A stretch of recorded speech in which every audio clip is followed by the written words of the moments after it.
Swearing in, there were 4 council positions that were up for the most recent election, and so we have 1 new member of council, Todd D'Amico. So we'll swear him in individually, and then the other 3 members will be sworn in together.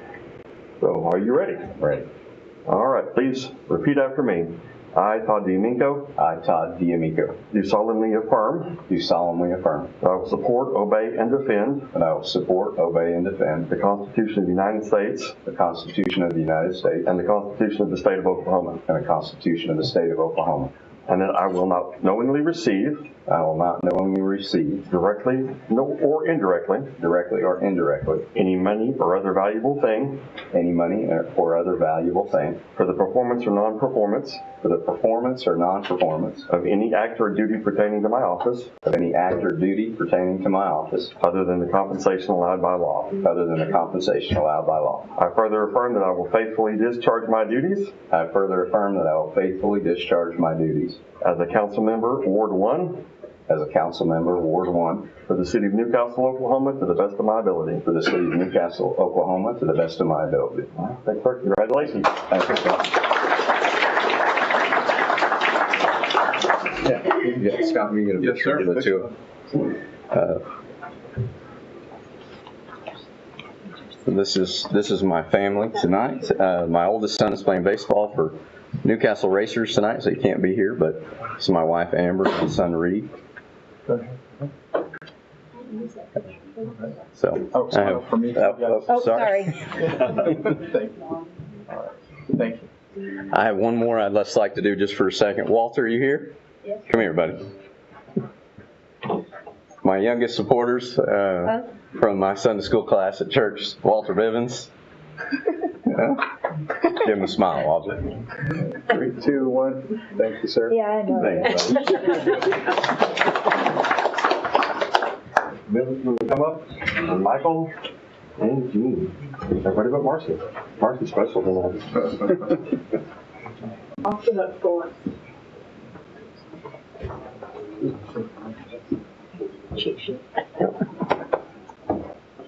Raise your right hands. Repeat after me and say your name. I, say your name. Michael. Do solemnly affirm Do solemnly affirm that I will support, obey, and defend that I will support, obey, and defend the Constitution of the United States the Constitution of the United States and the Constitution of the State of Oklahoma, and the Constitution of the State of Oklahoma, and that I will not knowingly receive, and that I will not knowingly receive, directly or indirectly, directly or indirectly, any money or other valuable thing any money or other valuable things for the performance or non-performance for the performance or non-performance of any act or duty pertaining to my office, of any act or duty pertaining to my office, other than the compensation allowed by law. other than the compensation allowed by law. I further affirm I further affirm that I will faithfully discharge my duties that I will faithfully discharge my duties as council members as council members for the city of Newcastle, for the city of Newcastle, Oklahoma, to the best of my ability. Oklahoma, to the best of my ability. Thank you. Thank you.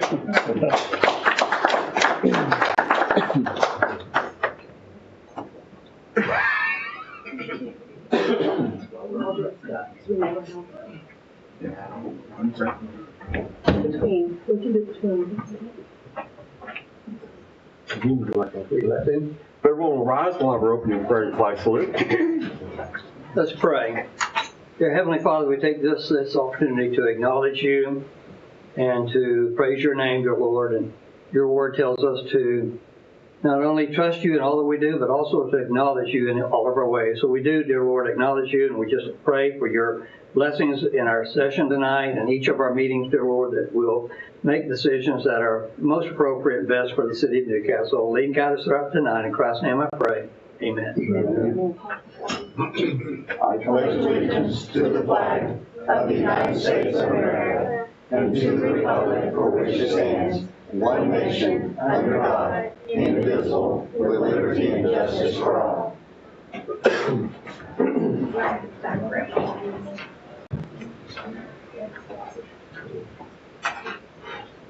time I'll call the April 14th, 2025 meeting of the Newcastle Public Works Authority to order. First item on the agenda is roll call. Carl Nell. Here. Mike Fullerton. Here. Todd DeAmico. Here. Gene Reed. Here. Marcy White. Here. Item number 2, discussion and possible action on approval of the agenda. Make a motion to approve the agenda. Second. Motion second for approval of the agenda. Mike Fullerton. Yes. Todd DeAmico. Yes. Gene Reed. Yes. Marcy White. Yes. Carl Nell. Yes. This time we will recess the Public Works Authority meeting and move to City Council. This time I'll call the April 14th, 2025 meeting of the Newcastle City Council to order. First item on the agenda is roll call. Carl Nell. Here. Mike Fullerton. Here. Todd DeAmico. Here. Gene Reed. Here. Marcy White. Here. Item number 2, discussion of possible action on approval of the agenda. Motion to approve the agenda. Second. Motion second for approval of the agenda. Mike Fullerton. Yes. Todd DeAmico. Yes. Gene Reed. Yes. Marcy White. Yes. Carl Nell. Yes. Item number 3, nomination and election of mayor of the city of Newcastle to serve also as chair of the Newcastle Public Works Authority pursuant to article number 6 of the NPWA trust indenture dated April 23rd, 1965. Make a motion to approve Carl Nell as mayor, as well as mayor, chairman of the board for the Newcastle Public Works Authority. Second. Motion second for Carl Nell as mayor and chair of the Newcastle Public Works Authority.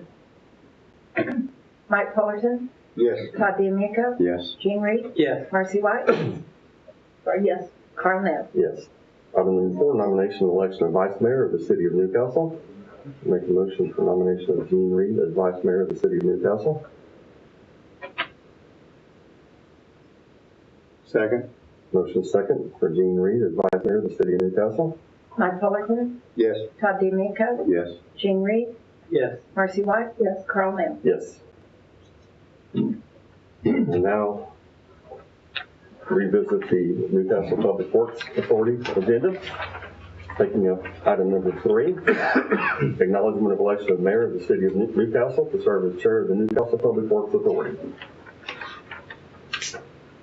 You do the same thing? I need a motion just to acknowledge. Oh, okay, I make a motion to acknowledge. Second. Motion second to acknowledge. Mike Fullerton. Yes. Todd DeAmico. Yes. Gene Reed. Yes. Marcy White. Yes. Carl Nell. Yes. Item number 4, nomination and election of vice chair for the Newcastle Public Works Authority pursuant to Article 6, Paragraph 2, the Newcastle Public Works Authority Trust Indenture dated April 23rd, 1965. Make a motion for Gene Reed for that position. Second. Motion second for Gene Reed for the position of vice chair. Mike Fullerton. Yes. Todd DeAmico. Yes. Gene Reed. Yes. Marcy White. Yes. Carl Nell. Yes. Item number 3 is citizens' comments. This is an opportunity for any citizen to comment on any matter related to the City of Newcastle Public Works that is not on the agenda. You might remind any potential speakers that speakers shall clearly state their name and address for the record. Comments are limited to 3 minutes per person with only one speaking opportunity. Board members will not respond to comments or questions. Chair may end the comment period at his discretion, and prior authorization is required for distribution of materials or to approach the board.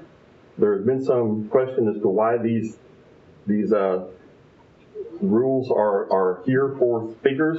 The primary reason is when we did not state these rules at citizens' comment time, citizens weren't informed of the fact that if it's not an agenda item, we cannot respond to any inquiries from the public. This is an opportunity for a public to bring something to our attention, but there cannot be any interaction with the board because it is not on the agenda. So we appreciate any comments. We can take that into consideration and potentially put those items on the agenda in the future, but we're not allowed to interact with the speakers, and so that's why there is a limited time to comment and only one speaking opportunity. However, any citizen that wants to will have an opportunity to comment on any matter that is an agenda item later on when that matter comes up. So at this time, is there any citizen comments related to the City of Newcastle Public Works? All right, seeing none, move to item number 4, item number 6, the consent agenda. Is there any item any member of the board request to be removed and addressed individually? All right, seeing none, item number 6, consent agenda. Make a motion to approve the consent agenda. Second. Motion second for approval of the consent agenda. Mike Fullerton. Yes. Todd DeMeco. Yes. Jim Reed. Yes. Marcy White. Yes. Carl Nell. Yes. Item number 7, discussion and possible action on any items removed from the consent agenda. Be no action on that agenda item. Item number 8, discussion and possible action on adjusting utility accounts. Item 8A, account number 12-3321-02, at service address of 1321 Brooks Drive, Cheryl Bulmer. Account paid in full, no action is recommended. So on this, history on this one? I don't know. Vita told me she paid in full, but we continued it from the last meeting, so I don't know. Okay. Gotcha. Okay. All right, so no action on this agenda item. Item number 8B, account number 05-1823-01 at service address of 2640 Northwest 31st Street, James and Kimberly Turner. Is Mr. or Mrs. Turner or representative? Yes, please approach the podium, please. They're okay.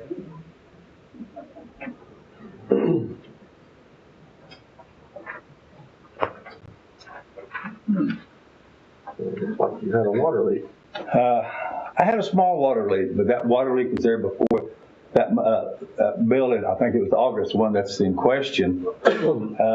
My bill had been running $250, which is fine. August, it was up to about $800. The following months after that, it was back down where it normally runs, $250, a couple times $3. I think it was totally ridiculous, but because 2 months before that, I had new sod put it at the house. I watered every day, and the water it wasn't near that high. My contingent said there was something wrong with the new meters that was put on there, because I've been told there's no way there can be any problems with them, but I've been around enough stuff in my life to know that anything can go wrong. And I talked with the city water department, the lady down there, I forget her name, I'm sorry. She said she could adjust it some, but if I wasn't satisfied with that, I'd come talk to you guys, and y'all might be able to do something about kicking it back down to where what the average is, which I'd be more than happy with. I just think the $800 was completely out of line. I don't know where it went to. It's just me and the wife. We don't use an excessive amount of water. Okay. So the August bill shows to be 76,000 bill consumption. And you didn't find any leaks or anything? We went through 3 plumbers, and one plumber finally said he found a small leak, and we got that fixed.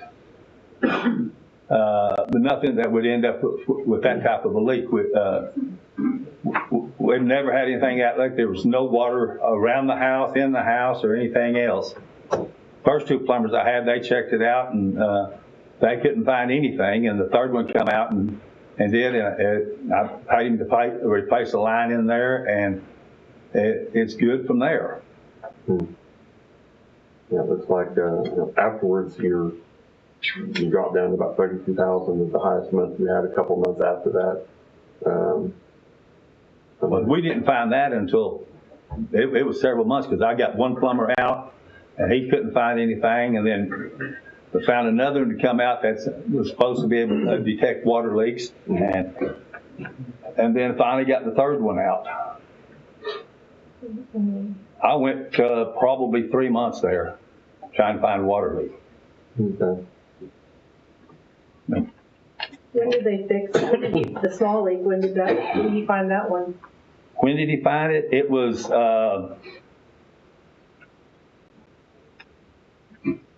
December, January, somewhere in that area.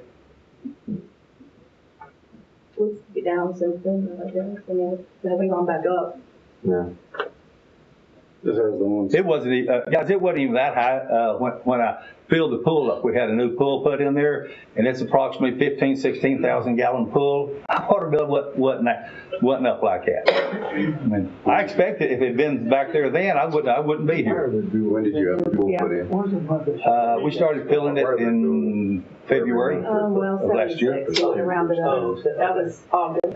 Looks like it might have been around, well, right here. Yeah, I see the spike in it. Yeah. Right there. We get you. I'm glad you do, because I do not. But the I August mean, it does one, look like it dropped off after that little leak, but again, it's a small leak, but You don't have to have 2 meters, do you? yes, I do. Oh, you don't. Okay. I was wondering why we had a dual building on every month. I've got one for the sprinkler system. Okay. And the pool is actually on it. And if you look at it, you're going to see a small draw, pretty much constant, but that's the auto fill on the pool. Okay.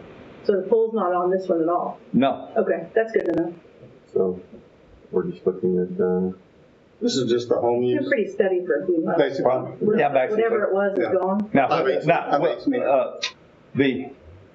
when we got the pool filled, when I filled the pool the first time, we right out of the hydrants at the house. Yeah, I see that now. Yeah. yeah, well, it seems like whatever the issue was has resolved itself, whether it's a leak or whatever it was. I have no idea. I really still don't believe that the little leak that he claimed he found could cause that much of a jump in 1 month only. And those following months appear normal.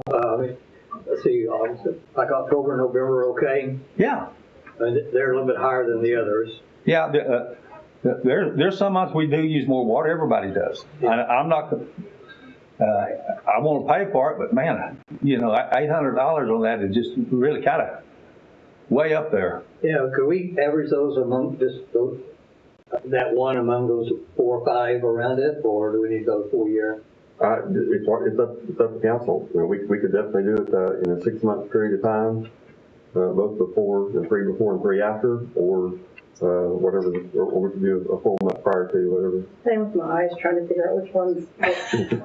You know what? Either one, even if we did the previous 12, I think either one's okay with me. I think that's okay with me. I would agree. Yeah.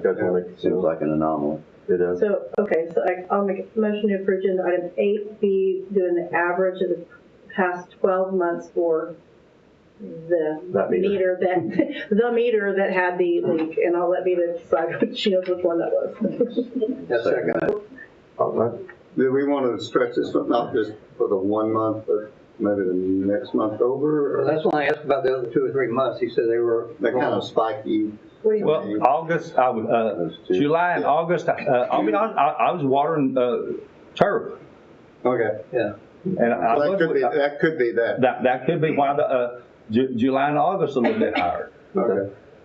So I have a motion second for adjustment of the utility account to the average of the prior 12 months. I'll second. For August billing. Yep.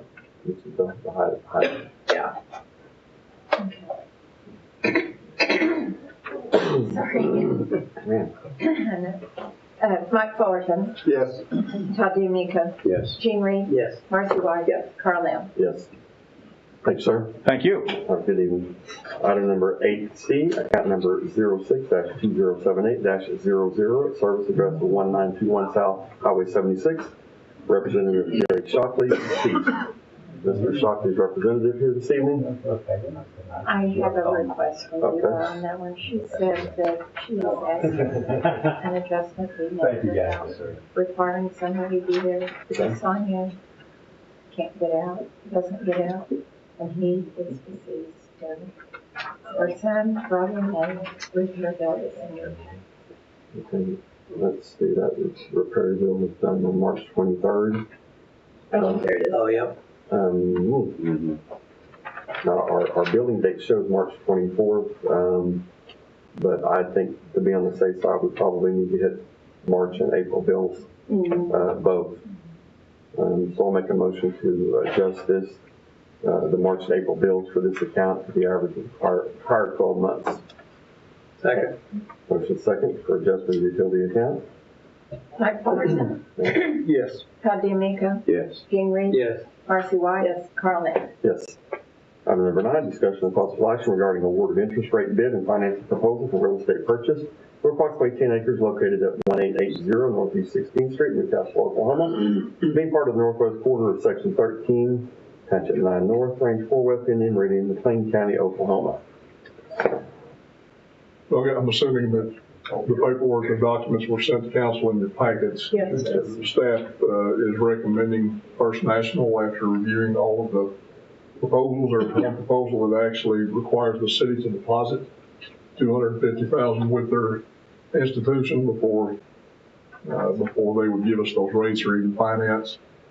And then some of the others were just, they were pretty high. They were higher than First National was. Overall, looking at both the property and the vehicles, it made more sense to us to use First National for financing on both. They both have the same rate. Correct. Or no, Ross, not No, it's a little lower. Yeah. 6.25 versus Okay. Yeah. 2.9. I can get down to that there. There it is. Yeah, just a little bit more for the property.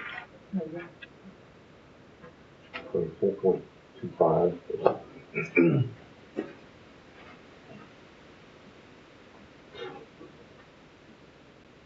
Separate items. Yeah, this is the Okay, this property. Okay, the First National is by far the best rates he found in the bid packet, so I will make a motion for approval of item number 9, selecting First National Bank and Trust, rate of 4.65% for a 20-year term. Second. Motion second for approval of item number 9. Mike Fullerton, Yes. Todd DeMeco, Yes. Gene Reed, Yes. Marcy White, Carl Nell. Yes. Yes. Item number 10, discussion of possible action regarding award of interest rate bid and financing proposal for purchase of 3 tractor trucks from People's Bank and Trust Company. So same deal here, the bid for First National is significantly lower, so I'll make a motion for approval of item number 10, selecting First National Bank and Trust, 4.25% on a term of 36 months. Second. Motion second for approval of item number 10. Mike Fullerton, Yes. Todd DeMeco, Yes. Gene Reed, Yes. Marcy White, Carl Nell. Yes. Item number 11, discussion of possible action on modification to hydrant meter rental agreement. So as I discussed in the summary that I sent out to council, there have been some complaints about the penalty fee that's associated with the hydrant, and that is if that hydrant meter is not brought in for reading by the end of the month or last business day of the month, then that $500 fee is charged. Council, like I said, council certainly has the choice on how you want to respond to this, whether or not you want to eliminate the charge, reduce it, charge a percentage of the water that's actually used. If, whether they may have a $1,000 bill for water and you decide you want to charge 10%, 20%, whatever that may be of that total water usage cost. Or like I said, just totally do away with it. So. Kevin, what were we trying to avoid? What was the purpose of that? Just remind us. I think I know, but remind us of why. What's the risk to the city if a customer fails to comply? So basically, we had individuals back at that time, and it was, I believe it was contractors that were actually running off with the meter, not returning it. We'd have to try to track it down. We actually had a few that were taken, and we never did get those meters back. But it's a cost that goes on top of their water usage. If they don't bring that meter back, then that cost just goes on top of that penalty for not returning it. Not only that, if they don't return it at the end of the month, that has to go into our billing cycle for water usage for all water. So that's the reason that the water clerk wanted to see that turned in so she could get those bills sent out.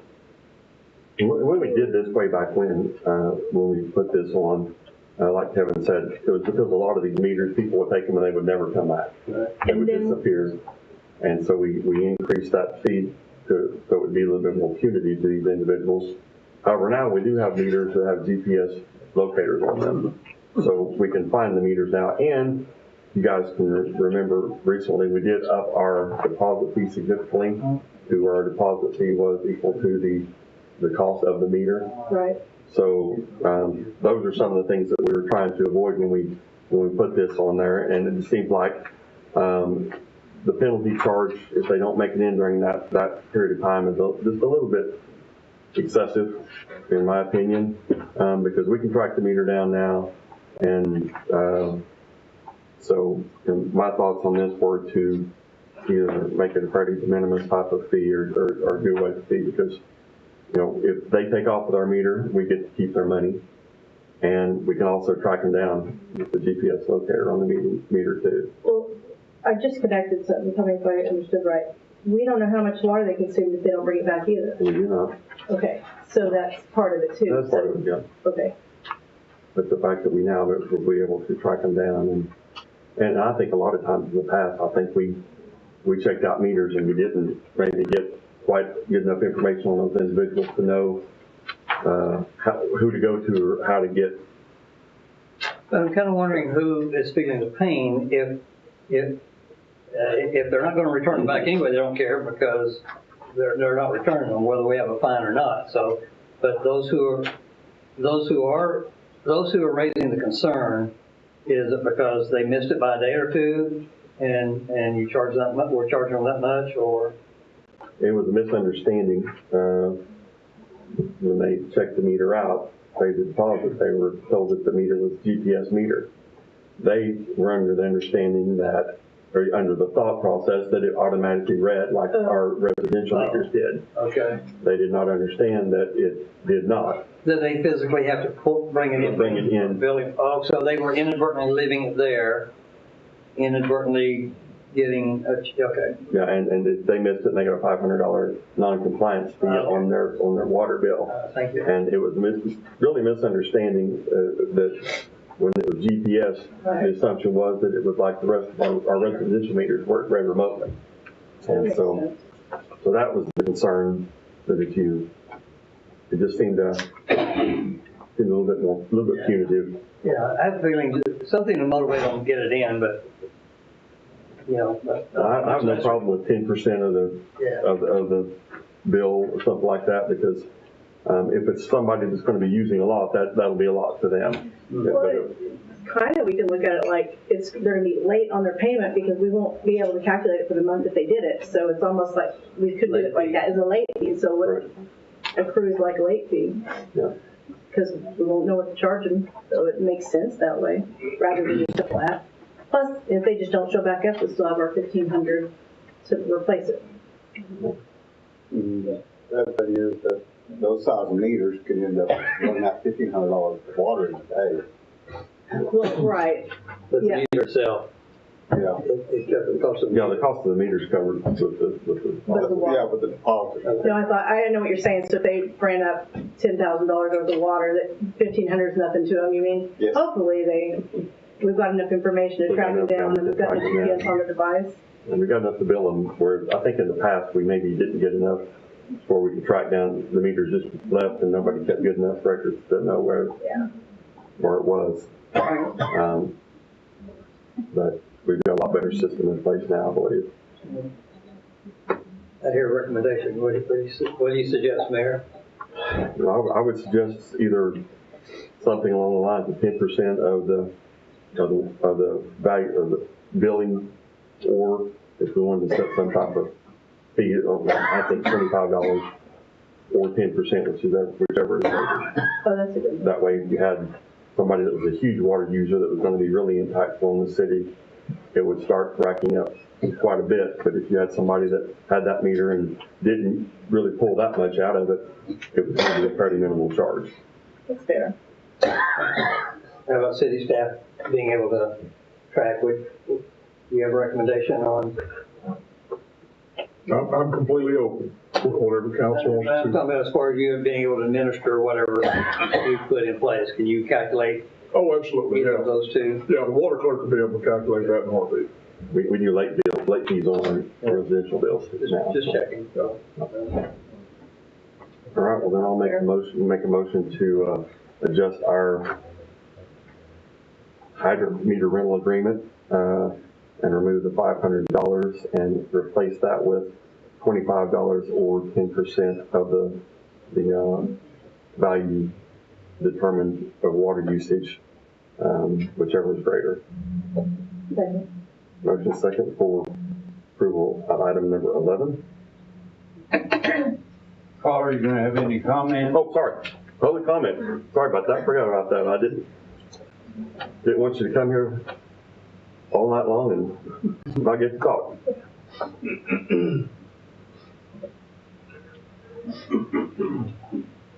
My name is Orvis McMahon. I sell Newcastle water. And it's because of my situation that you're discussing this, because we have a bulk meter. We spray crops occasionally. So instead of filling our tank out of the faucet, we borrow a water meter. Some of the guys, over the years have said, don't bring them back. We got plenty of them. Just keep it. So we did for about 5 or 6 years. And then all of a sudden, we started getting this water bill that had $500 penalty. Months and months, we don't use a drop of water in that bulk meter. We may use it 1 month, but we have to bring it physically to your office, water office, to have it read. We can take a picture of it. We can call Vita and we know Vita like you know Vita. But because of your policy, we cannot call her and tell her we did not use any water this month. We used this much water. Guys, I've been here all my life nearly. So you don't have to hunt me down. And we pay our water bill. And I wish y'all would use a little more water. We could have a mutual respect for one another, what it amounts to. But anyhow, I appreciate you considering this deal, and I would like you to amend that motion where I don't have to bring it in every month. I know you have to have it just, same for everybody, but I'd like a little back scratching or something. Thank you, Carl. Thank you, Orvis. I would like to redress the motion. I appreciate those comments. Something that would be a little bit easier for users potentially sending a photograph of the meter. Would that be something you think would be acceptable, Kevin? Test it out. For some it would be, for some it probably would not.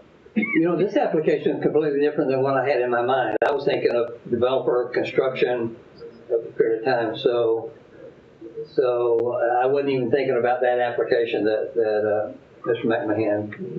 Could we make an exception for very intermittent users like agriculture? Well, then council could exempt agriculture if that's what they chose to do. Okay. Altogether. The McMahon amendment. We should make a motion to exempt it.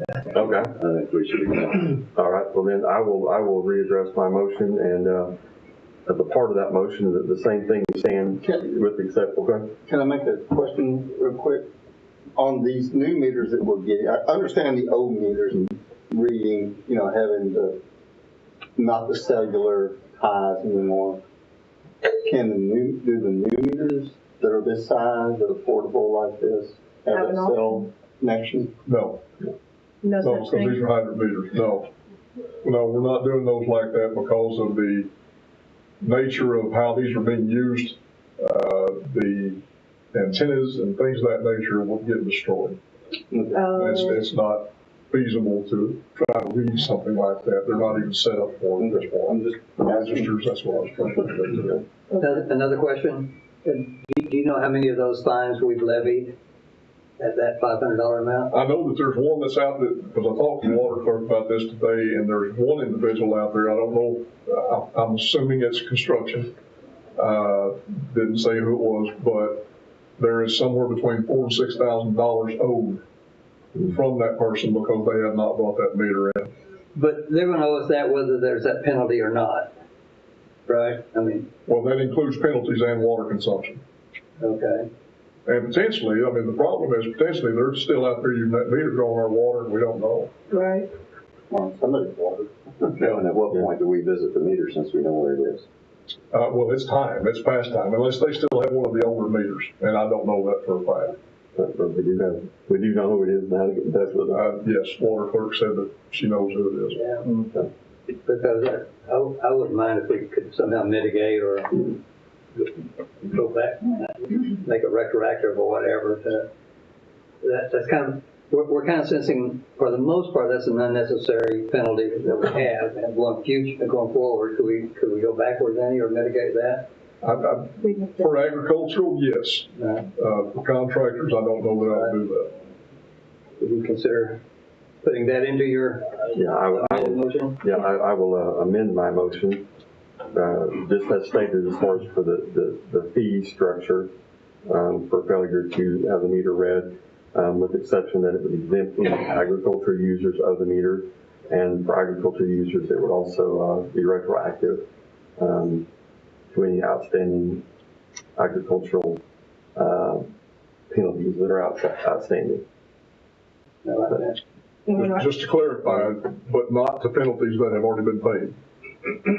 Or assessed. Or assessed. Or assessed, well, paid. Paid, it would be paid. So, I mean, so basically, I'm not saying that we go back 3 or 4 months and have to send a refund. Any that are outstanding haven't been paid yet. No, that haven't been paid. But we're not changing the $1,500 deposit at all. That stays just like it is, right? No, that's right. Okay, I'll second the new. Motion second for approval item number 11. Mike Fullerton. Yes. Miko. Yes. Gene Reed. Yes. Marcy White. Yes. Carl Nell. Yes. Item number 12, monthly treasurer's report. What would you like to? Hi, everybody. At the end of March, that puts us 3 quarters through the end of the 3 quarters through the fiscal year, which means our execution rate should be around 75%. On the general fund side of the house, revenues are at exactly 75%.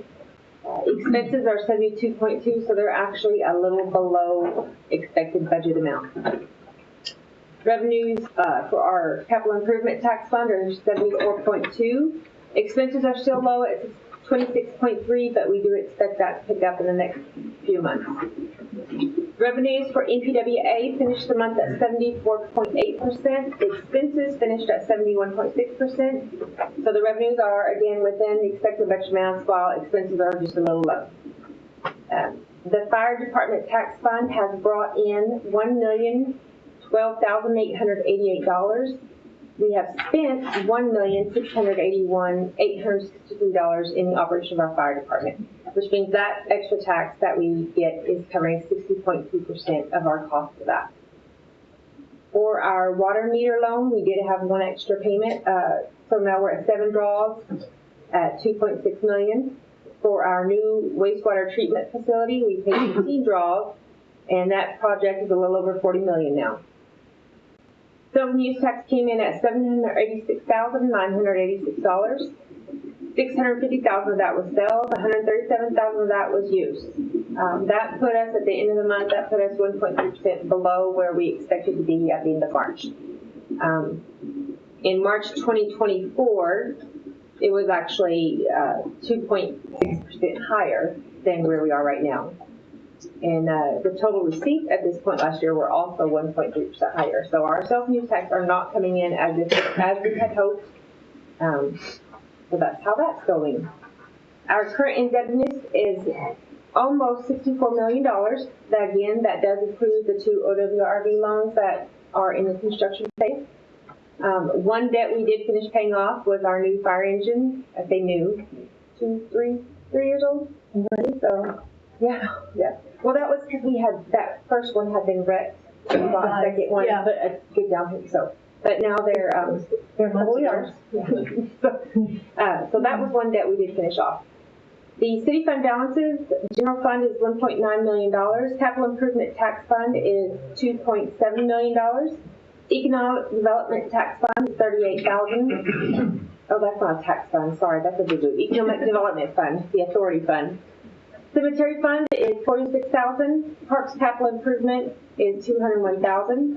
The admin and technology fund is $214,000. Grant cost share, $2.6 million. Transportation impact fee fund is sitting at $130,000. City hall fund, $59,000. Our opioid abatement fund is sitting at $80,000. On the NPWA side, Public Works Authority is sitting at $2.3 million. Water impact fee is $734,000. Wastewater impact fee is $1.1 million. Wastewater plant fund is sitting at a little over $7 million. And our MMR fund is $239,000.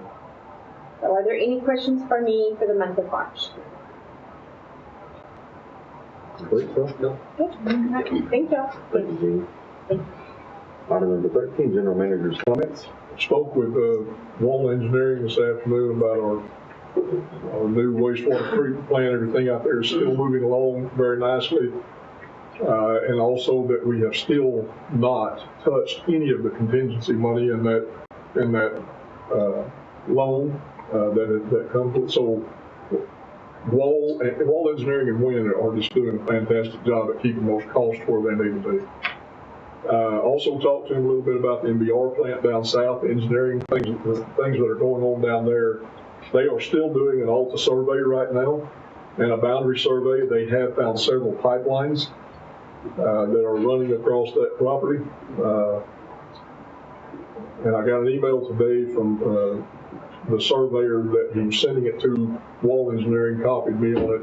They have a plan in place that they're going to get a drone up and they're going to look at everything that's been staked and the lines that they have. They're trying to determine whether or not now this piece of property is feasible for the location of that plant. Now, it may mean just moving it potentially, a little bit to the east or whatever, a few hundred feet, or it may not be feasible at all. We're waiting to hear back what that's going to look like. And hopefully we'll know that here within the next week or so. So we're ready to move forward on the closing of that property. But now we need to wait to see what that's going to look like. Were there other options in that section of land from the seller, like? Well, we'd have to talk to them. I mean, it's possible that it could go east, but the problem is the topography. Once you start going east, it starts going uphill just a little bit. Right. So it's not optimal for the location of that plant. Going on the west side of the creek line would not be optimal for the seller because they could potentially use that for development. Right. So it's going to be a little bit touch and go here. They thought at first that maybe the one line that they located was far enough to the east on the outside of the 100-foot boundary that's required on the property we're buying, but now they're not so sure. So they're just doing a little more digging. They're all active. They're active. Active lines is what we're seeing. Probably cost prohibitive to do a relocate on the line. Well, yeah, if we have to pay for it, but most likely, I mean, those lines have been in place. They've been in place most likely for more than 50 years. Is what I'm being told, because they can't find them on any regular No trace wire. easements or they're having to do a lot of digging to figure out where they actually came from and where they're located. Are they abandoned? I don't think so. I think they're active. I know one of them, that's the very first one we were talking about, was still at 66. And it goes straight north for miles and miles. So Have they potholed those lines yet? they have not at this point. Did I hear you say that ALTA survey is complete? No, not yet. Okay. It is not. They're still wrapping that up, but they're also wanting to get a big picture from drone footage and see what all that looks like with the lines and whether or not they can actually fit this plant in the area that we may have remaining. Give you an ETA on the ALTA without the drone image? No, they haven't. The engineering firm we're using and their surveyors are really good.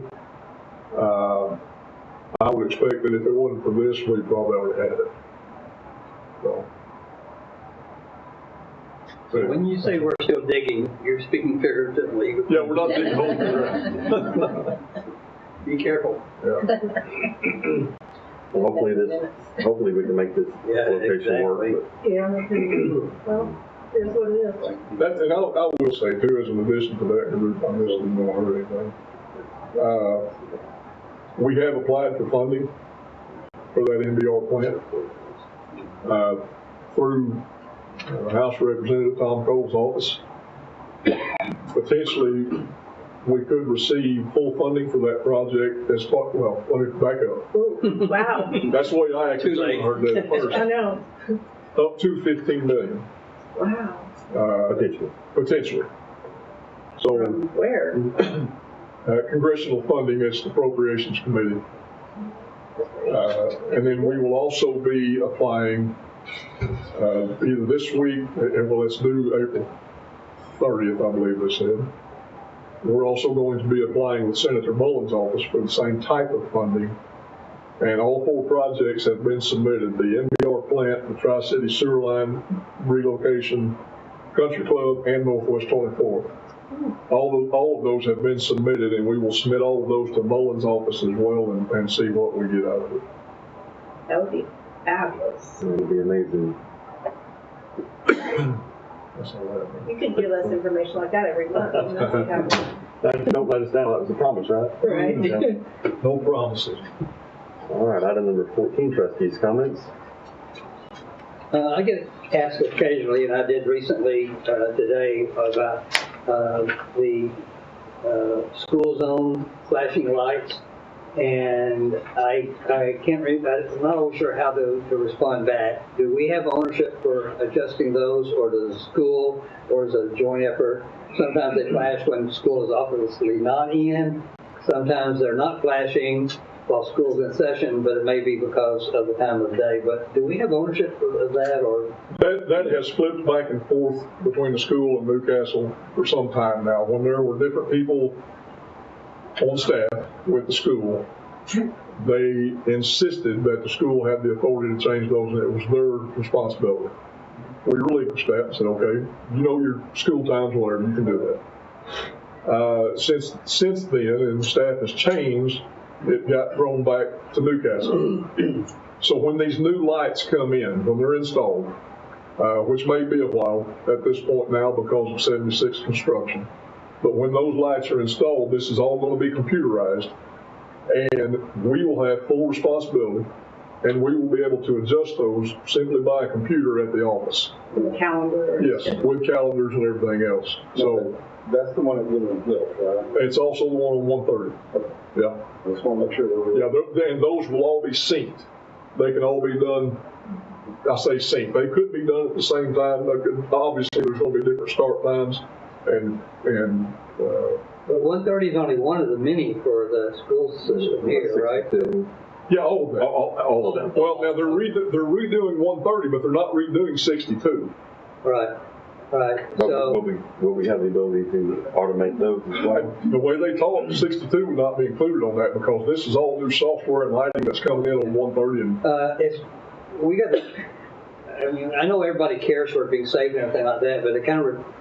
I wish we could clarify to our citizens because we're taking a lot of heat on it. The school's trying to do their part. Well, I'm not blaming them, but it's flashing on that. And one of their members told me today, if they have to make up a day, they have school on a Friday that they hadn't planned to. So someone's got to be able to turn those things off and on. But we might need to articulate back to the school that we're receiving concerns about it, and we just want to make sure there's nothing more we need to be doing for our part.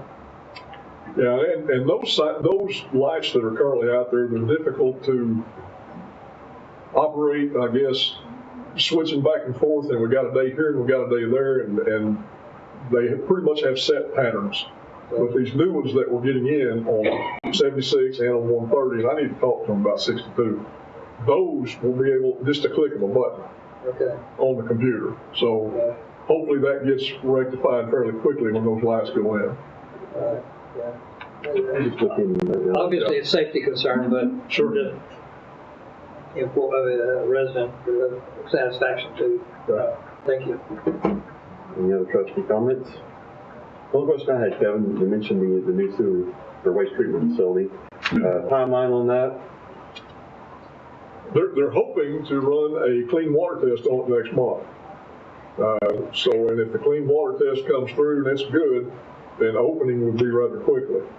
But they are not, they've changed their mind and they're not telling me now that it will be opening, but they want to give themselves some room, of course. So which would be July, that it will be open. Yeah. All right.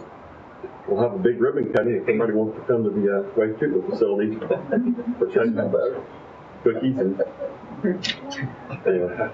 Item number 15 is adjournment. Make a motion for adjournment. Next, motion second for adjournment. All in favor say aye. Aye.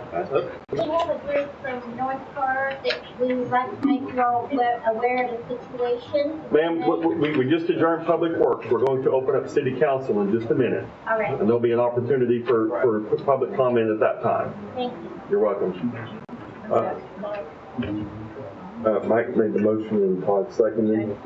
So motion second for adjournment. All in favor say aye. Aye. Any opposed? We are adjourned.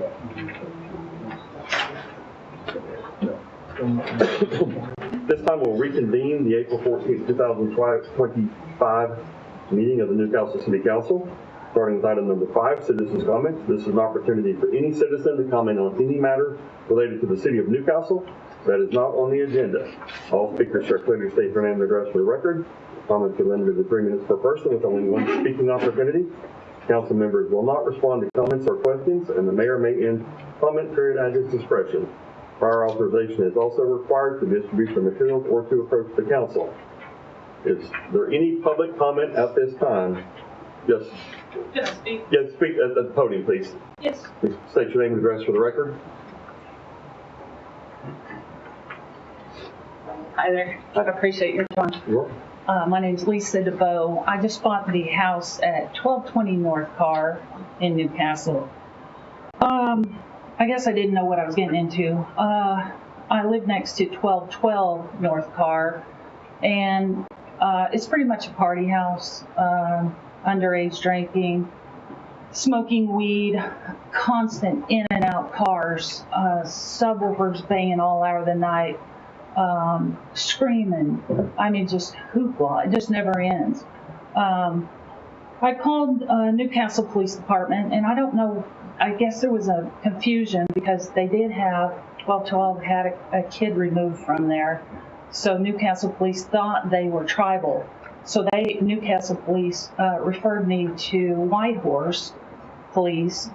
Then Whitehorse came back and said, there's no tribal in there. So I've been navigating, I've been at a place I never thought I'd be, but I'm trying to call everybody, and trying to find out how to resolve this problem house.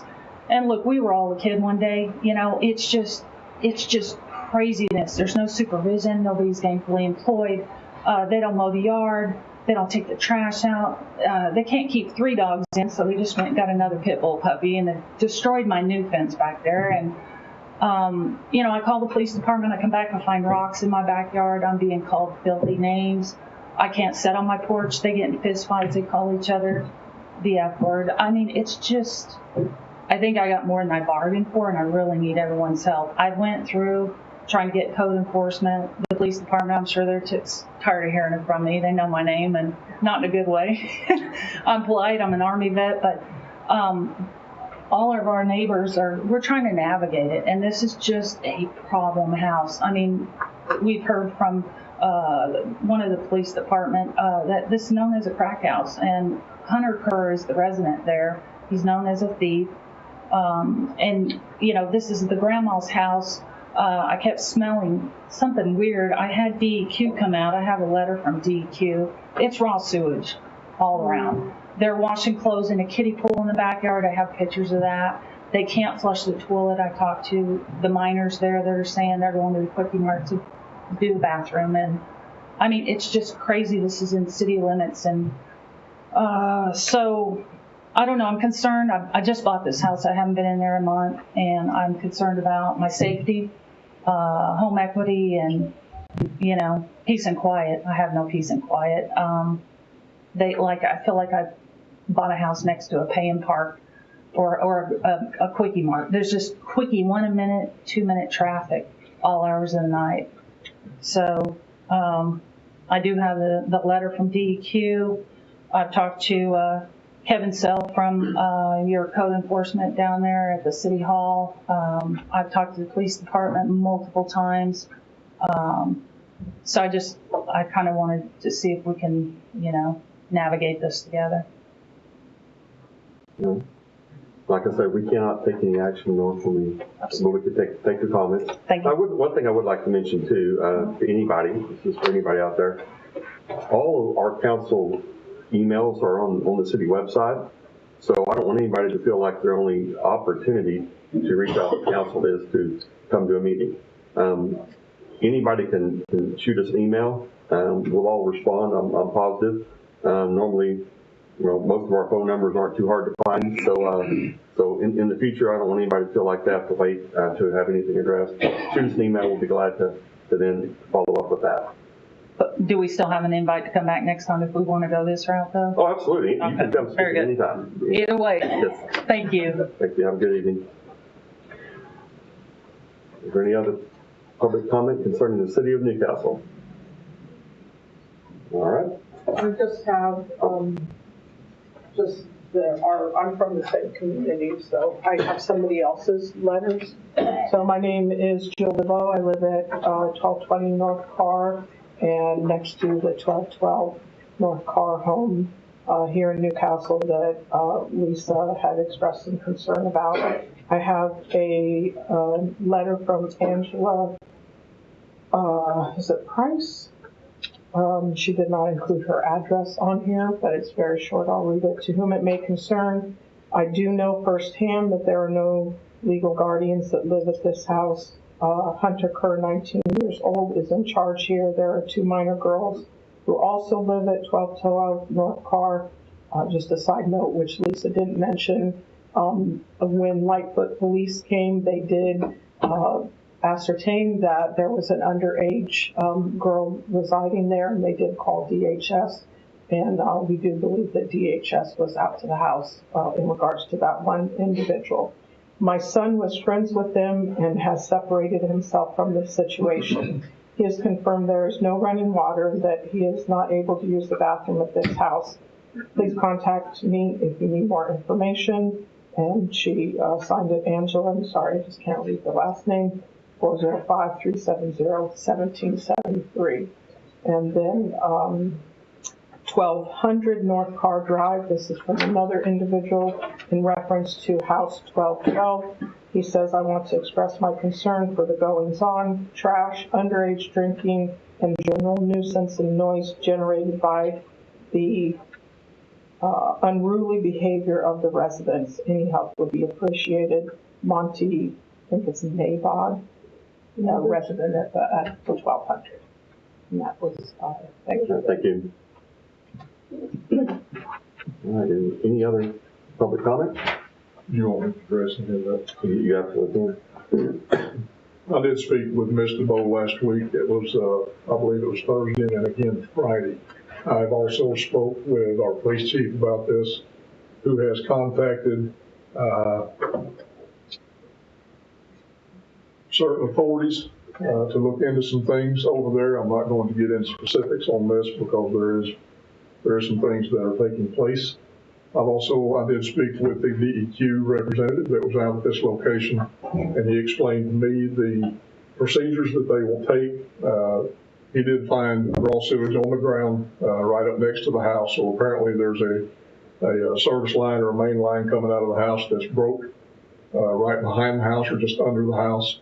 Gave them a specific time frame to get this repaired. I believe it was 2 weeks. After that, they will get a warning letter that then goes for a couple of weeks, and then they will begin to start fining the owner of that property. So these things are being addressed. Our code enforcement was out there as well last week. They took pictures of the site of what they could without actually going on the property. Trash issues they did not see. There was nothing that was photographed that was trashy or anything of that nature. DEQ also told me that the backyard, other than the raw sewage that was coming on the ground, top of the ground, everything else looked like it was pretty much normal. Now, that was last week. I don't know what's happened over the weekend or anything of that nature, but that was Thursday or Friday that took place. So just kind of give you an update that, yes, we're aware of it, and yes, we are dealing with it. Thank you, sir.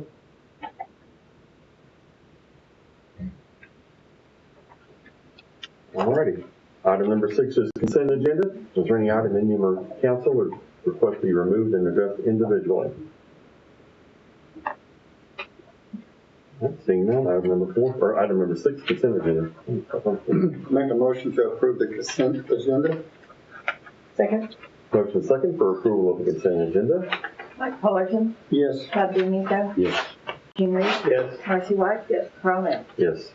Item number 7, discussion and possible action on any items removed from the consent agenda. Be no action on that agenda item.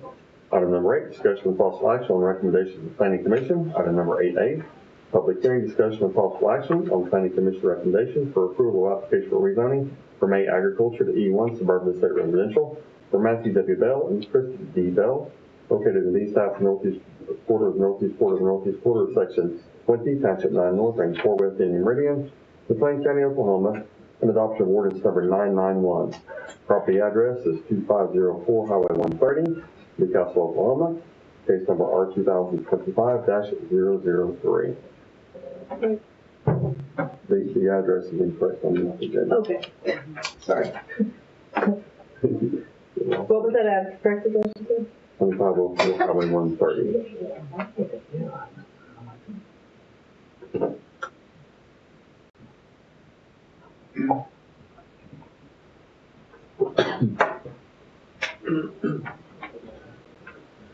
Good evening, council members. Shanae Greenlee with the Newcastle Planning Department.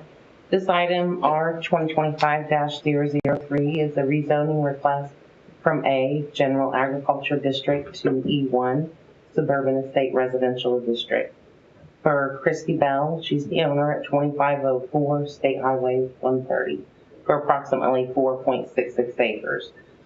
Just a little bit of background, the applicant came in for a building permit to add electricity and some modifications to their accessory building. We then discovered that she did not have the 5 acres required in the General Agriculture District, and therefore staff had directed her that she would need to rezone to bring her lot area into compliance. On the left side of your screen, you can see the aerial of the property. This is the accessory building that they came into for a building permit, modification, a remodel permit. It is general ag. There is some E1 to the east of this property. It is designated estate residential, suburban residential. There is not a land use amendment required for this property. That wasn't me. Planning staff does support and recommend approval. Planning Commission did make recommendation for approval with a vote 4-0. There was no formal protest filed for this applicant, and there was nobody that protested during Planning Commission.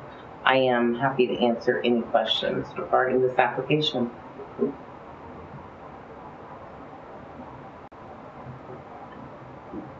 In a way, it's just a correction. We would want it rezoned differently because it's under 5 acres anyway, right? That is correct. The lot area is not in conformance.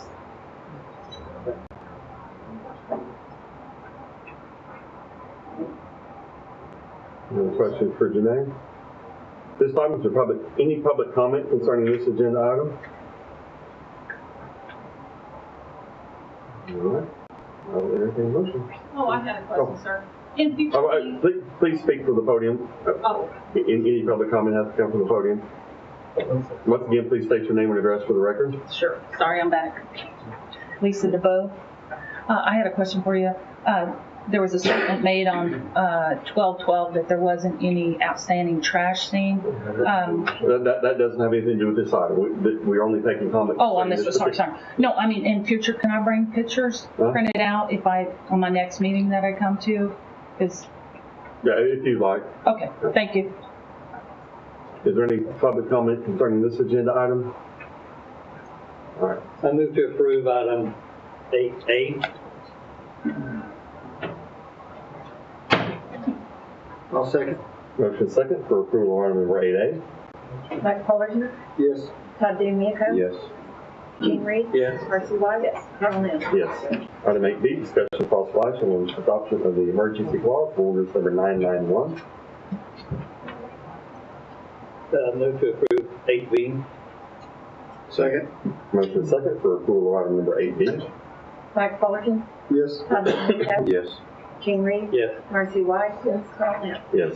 Item number 8C, public hearing, discussion of possible action on planning commission recommendation for approval of application for rezoning from IR restricted light manufacturing and warehouse district to IM1 moderate industry district, and an amendment to the 2040 future land use map from mixed use residential and commercial to general commercial for Triton Capital Investments LLC, Jeff Weddick, manager, located in the southwest quarter of section 12, township 9 north, range 4 west, Indian Meridian, McLean County, Oklahoma, and adoption of ordinance number 992, property address 1725 North 16th Street, Newcastle, Oklahoma, case number R2025-004. Good evening, Janae Greenlee, again with the Newcastle Planning Department. This request is R2025-004.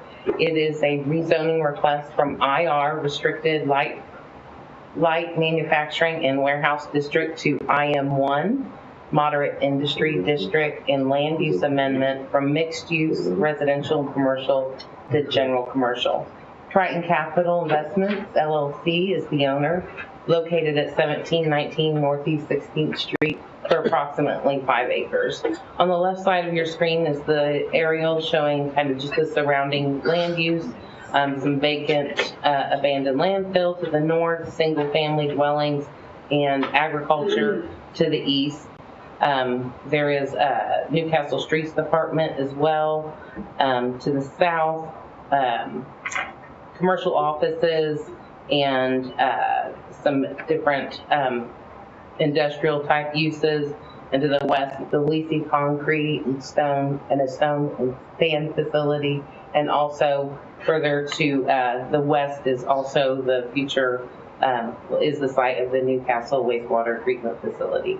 The surrounding zoning to the north is IR, and to the east is some ag, as well as some IR. To the south is also ag and industrial, and to the west IR as well. This application does require a land use map amendment. It is currently designated as mixed use residential and commercial. Staff recommended that they go to the general commercial because the IM1 district is an allowed district under that land use designation. So the applicant has come in and requesting to rezone because they want an outdoor RV and boat storage at this location. And in IR, that is not an allowed use. So to get to the allowed use, they had to rezone to the IM1. So there's an existing fitness center. This is the track. There's an existing fitness center there. That will stay, that will remain on the property. You can have both those uses, which that is an allowed use in the IM1 district as well. This is the site plan that the applicant has provided staff. This RV and boat storage will contain, will be self-service. There will not be an additional office, so there will not be an office or any additional facilities there. All of the storage units will just be covered, open air facilities. There will not be any exterior walls to this. And like I said, it will be self-service. The drive-in access will be paved, while the RV and boat storage area will be compacted gravel. There will be detention on site, and like I said, there's no office. This is self-serve check-in through a key fob. Staff does support and recommend approval of this rezoning request. Planning Commission also made recommendation for approval with a vote of 4-0. There was no formal protest filed regarding this, and we did not have any protests at Planning Commission. I am happy to answer any questions, and the applicant is here as well. I know it's just a, I understand it's just a zoning change. Do we have, just out of curiosity, I know a lot of RVers end up bringing their tanks full back when they come back from the trip sometimes. And how do they plan on taking care of that? That'll be a question for the applicant. I hear what you're saying, if they will have any place to wash out on the site.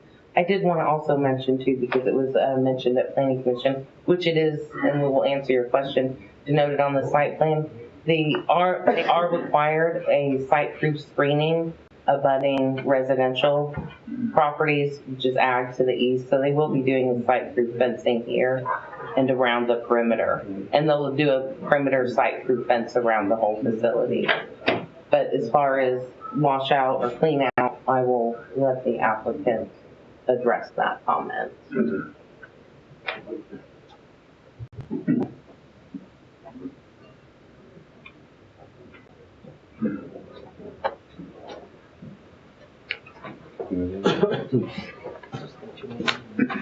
My name is Jeff Weidig. I'm the owner of Triton Capital Investments.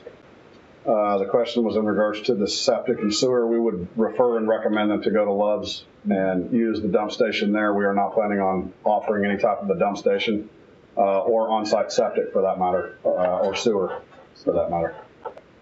And my name is Richard Starks. I'm the architect on the project that did that drawing.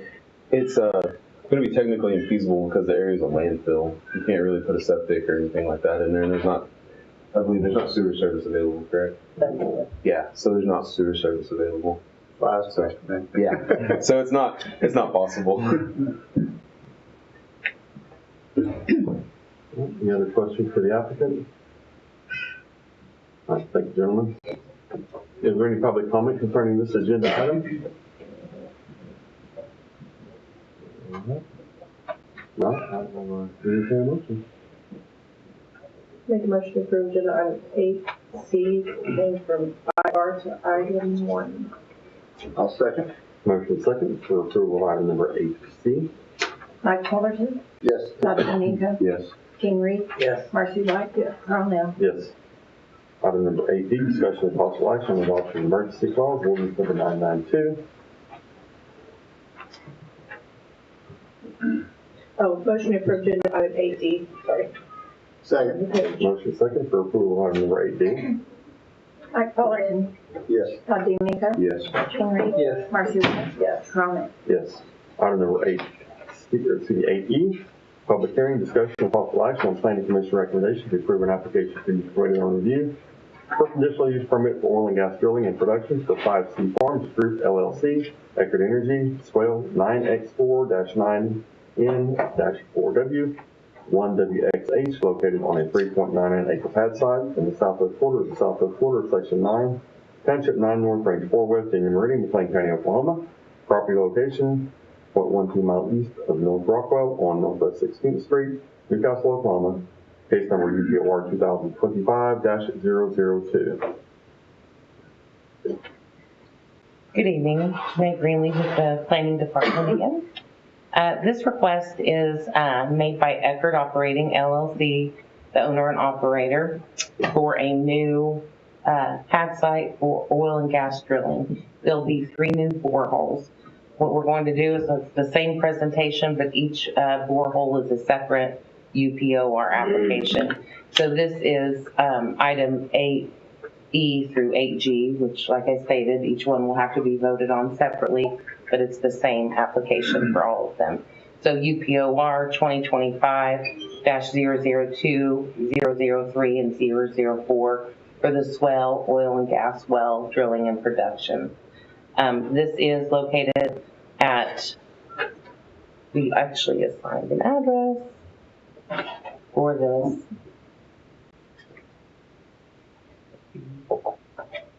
But it is 355 feet north of Northwest 16th and approximately 660 feet of east of North Rockwell for approximately 4 acres. So the surrounding land use, there is a oil and gas pad site directly east of this. As you can see on the left side of your screen, the aerial, that is the Tomcat well that is already existing there. This well will go directly to the east of this site. So there's vacant agriculture. You have the turnpike to the north, Northwest 16th. There is some residential to the east. The surrounding zoning is ag. The lot directly to the east and in the middle, this zoning layer, I just want to make a statement that that's not correct. It's kind of shifted. That parcel is shifted. It is all on ag land. So there's ag and E1 to the north, or to the east as well, and ag to the south. The Newcastle 2040 comprehensive plan and future land use map designates this as suburban residential. There is not a land use amendment required for this application. So, according to Chapter 113.067, our oil and gas setback requirements, we have 3 of them. This is a diagram that depicts those. We put these in every oil and gas application just to refresh what those setbacks are. There is a 300-foot setback from the well bore to adjacent property lines, 460 feet setback from the edge of the pad site to any protected use, and then a 660 foot setback from the well bore to any protected uses. So these are the requirements of the setbacks. The applicant did submit all of the requirements. They have the OCC permits that are approved. They have their truck route, the mitigation plan, and they did the noise study as well for this site. So the setbacks. The first map on the left side of the screen is the radius map showing 660 feet setback from the well bore to protected uses. This setback is not met with the property that is directly to the east. All the other surrounding properties do meet this. It is approximately 451 feet. So it is not meeting that 660 foot setback.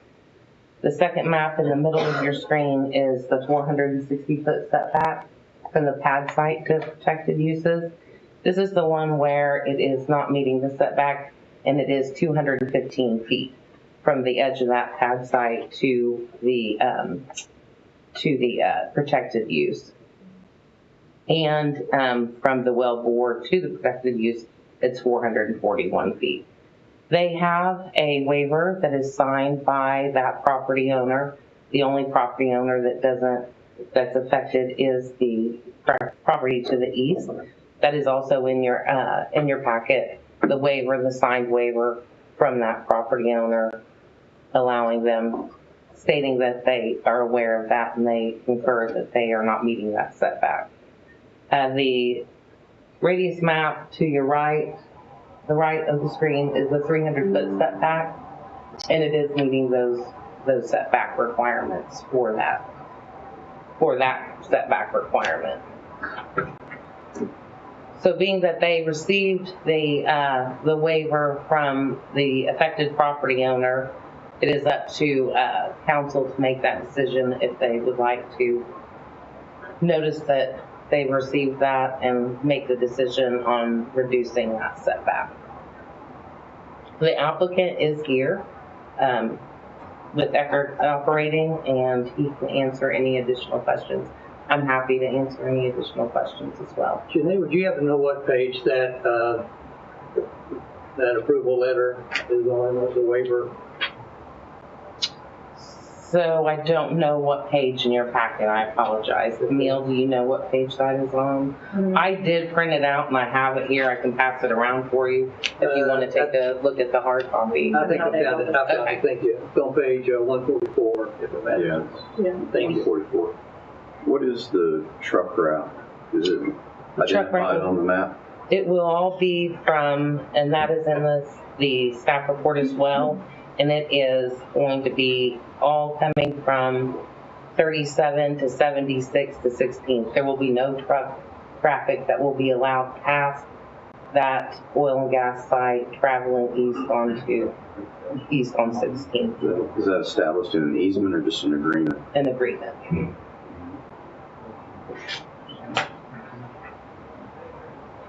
I have that printed out. Had these issues before, they failed to stay on the truck routes. There is Maybe a not 90. this company, but. Yeah, there is a 90-foot concrete apron that will be installed there to make sure that all truck traffic will not be blocking anything on 16th. There'll be plenty of room to reach that pad site and pull off onto 16th. Did you say anything about sound mitigation? Yes, they did submit. They submitted the noise study. What are they doing for those? I'm just curious because we had a lot of discussion about the one sound walls. Very similar to what we did down south? Yes. 24-foot sound walls. Hospital grade mufflers, sound blankets on the sound. Sorry if you said No, I tried to take it all in. That's fine. So I know they have a fracture well down on South 16th, but we received no complaints that I'm aware of during the drilling process with that 24-foot blanketed sound wall. It seemed to have done a very good job. I'm anxious to see what it does in the fracture stage, but it seems to be doing the trick. I didn't receive any, staff didn't receive any complaints. And again, for this application, we did not receive any formal protests as well. So I know the term swale has a geographic implication. Is that just a name selected, or is that a type of well? No, it's the name, just like the Tomcat or the Racer. Right. So that is the name of that well there. Okay. Yes. So they're doing all four sides? Yes, I believe that to be true. Except for the entrance? Except for the entrance, the sound wall. Sure. Jeff Clark with that, just to verify. Question was? You doing all four sides? If necessary, we can, yeah. We plan on at least the south and east sides, which are the nearest protected uses. Mm-hmm. On the north and the west sides, you're looking at an EOG Tomcat well site. I don't know who we'd be protecting on the west side, and then you got the turnpike on the north side. If council feels that's necessary, absolutely, we'll do what we need to do. I don't think that, and you've got a half mile probably to the next protected use on the west and north sides. Well, I'll be honest, I'm a mile and a half from one, and I hear them pretty loud. Sure. And it's not as protected as what it could have been. Sure. And I know the neighbors that live within a half mile of it still have the same issue. Sure.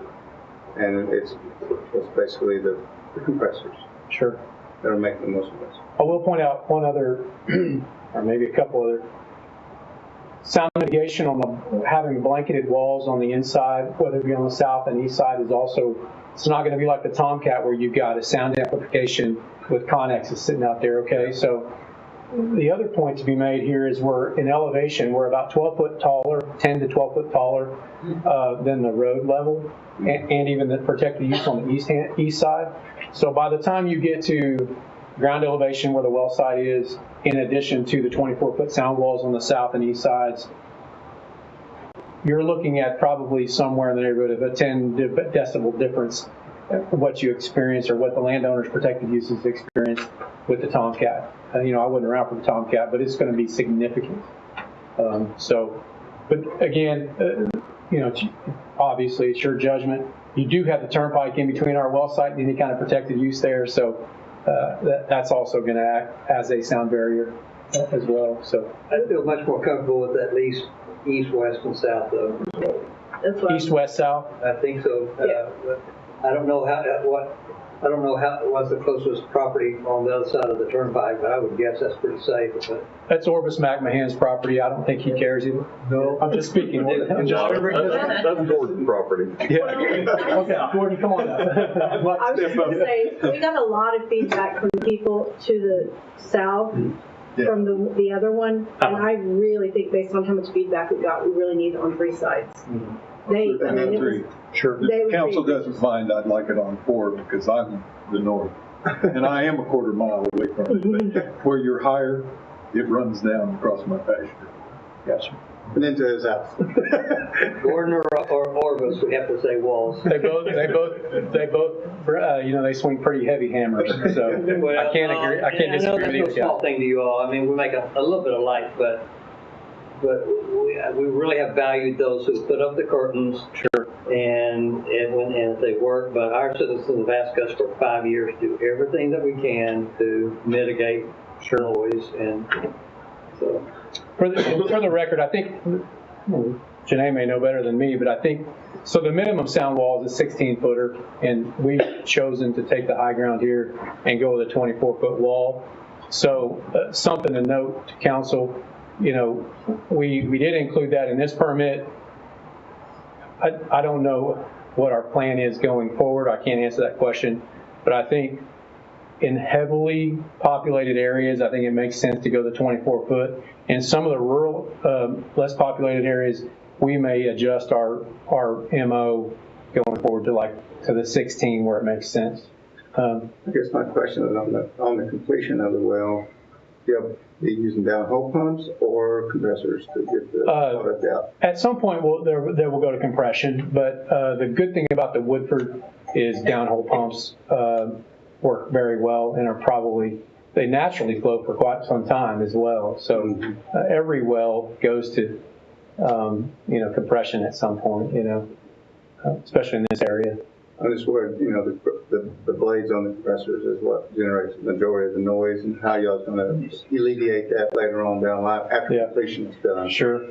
Well, I think we still have to meet the decibel requirements, for the duration of the well, and so whether we choose to do on-location housing, we're obviously doing the hospital mufflers on the motors and stuff like that, but certainly we'll, whatever steps necessary to stay under that. I think it's 75 decibels is what we'll do.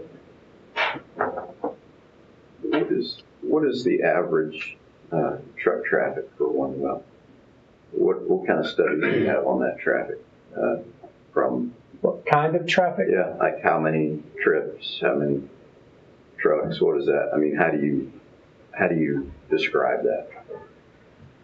Like, per month or per quarter or per day or per week?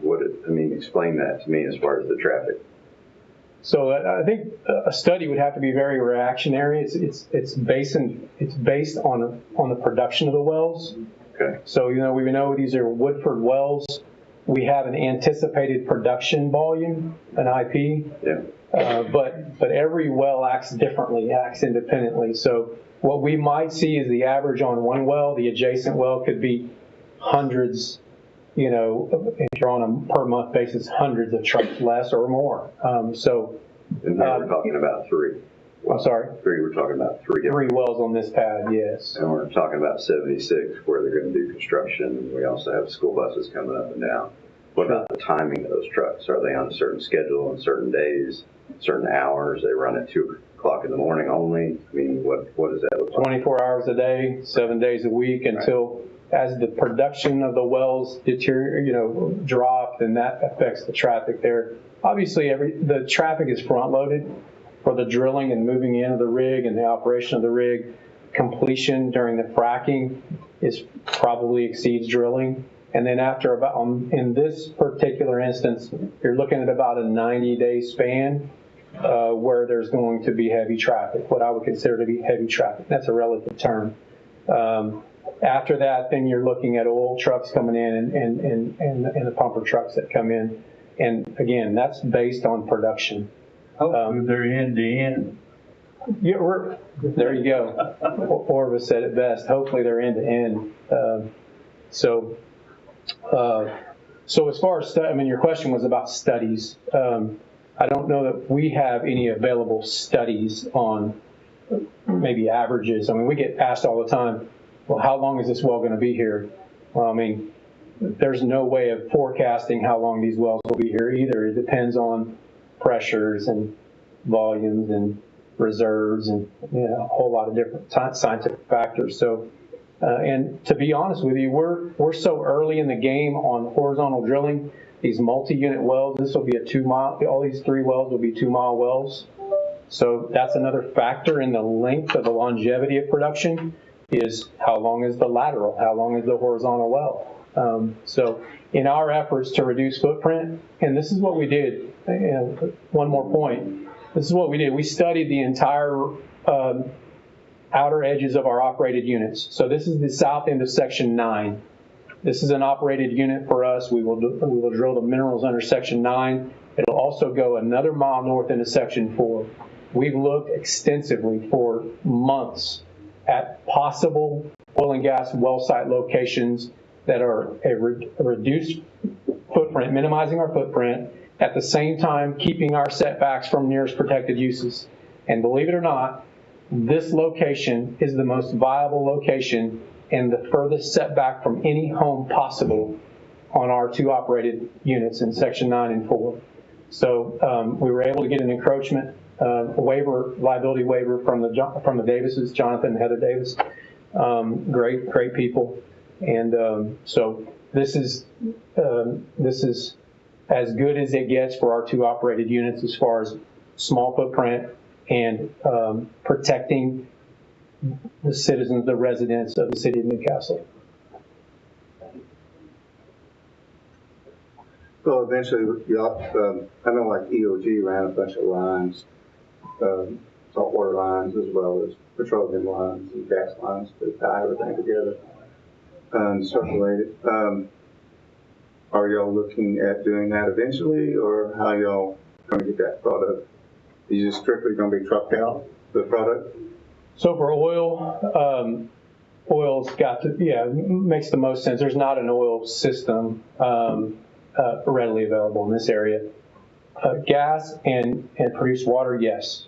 We're working actively with 2 different SWD companies, and then we've got close to a gas marketing deal on getting getting gas to market. So that will, the fact that we're willing to spend the money up front on not trucking the water and piping the water is a significant to the first question. It greatly reduces our traffic. So at the end of when we start flowing back, the only trucks that should be in there is our pumpers and our oil haulers. Saltwater trucks after initial production will not be there. So that'll be a great reduction in that traffic as well.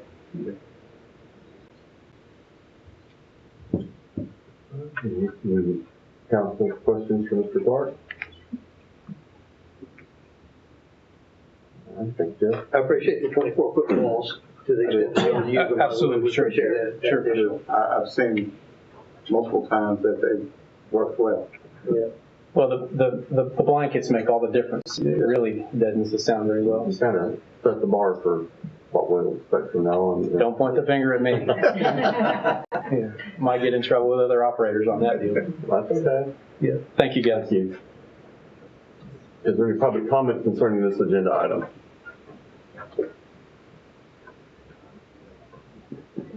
Okay. Jennifer Prince. I live at 1515 Jordan Drive.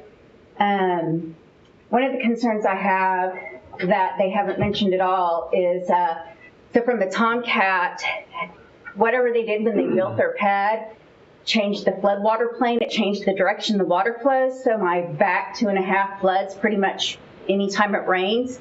I would like some sort of a guarantee of if they can drain the water off to the north and to the west away from the property, so that, because where their pad is at now, the water would come like pretty much right under my house if it floods, if they drain all that water to the south like the previous pad site did. Can you point out your on the map just so they'll know where your house is? Okay. Yes. So I am this house here. So here you can see they're driving everything. When they built this pad, so I've lived there since 1998 and never have I ever had any part of my acreage flood. Now the flooding that came when they busted the water main, I understand that. But this still to this day, and only since this pad was built, this back here will be completely buried underwater. And that's your building there, yes, too. and you can watch the water just come through here. So my concern is with the pad here, his house and then my house here, the water draining here, if they build the pad and it drains this way. Because like he said, it's going to be higher up and water flows downhill. So that there could be some sort of irrigation system that could direct it, not from, away from people's houses. That's my concern. You can address that, Jeff. Sure. So the natural drainage, in part of your packet, you've got the pad diagram, and you'll see the northwest, southwest, and southeast corners of that pad are the highest elevated of the 4 corners of the pad. So our planned pad drainage is with the natural drainage of the land, which is in the northeast. So it will naturally drain away from the homes in our situation. And I think her concern may be more related to the Tomcat and the way it was constructed. Again, our elevation is going to be 10 foot, 12 foot in elevation higher and further set back than the Tomcat is. And our location drains northeast away from all of those homes. Runs along the interstate there. It does, yes, sir. You can kind of see the 2-track there. It gets pretty muddy. That's the existing farmer, landowner. That's his 2-track that goes through there. That's heavily wooded there for a reason. It's because that's the natural drainage running back to the turnpike. Thanks, sir. Any additional comment concerning this, Mr. Knight? Yes, sir.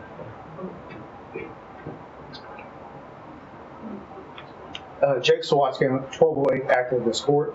A couple questions I do have is maybe the truck route that was described with the construction going on, would that be possible to maybe amend that until the roads finish construction? Because I'm afraid that 76 has so much traffic on that.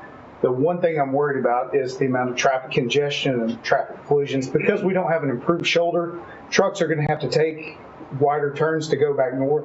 Maybe go to the right to Country Club and go north of 37 or west of 76 and then go north.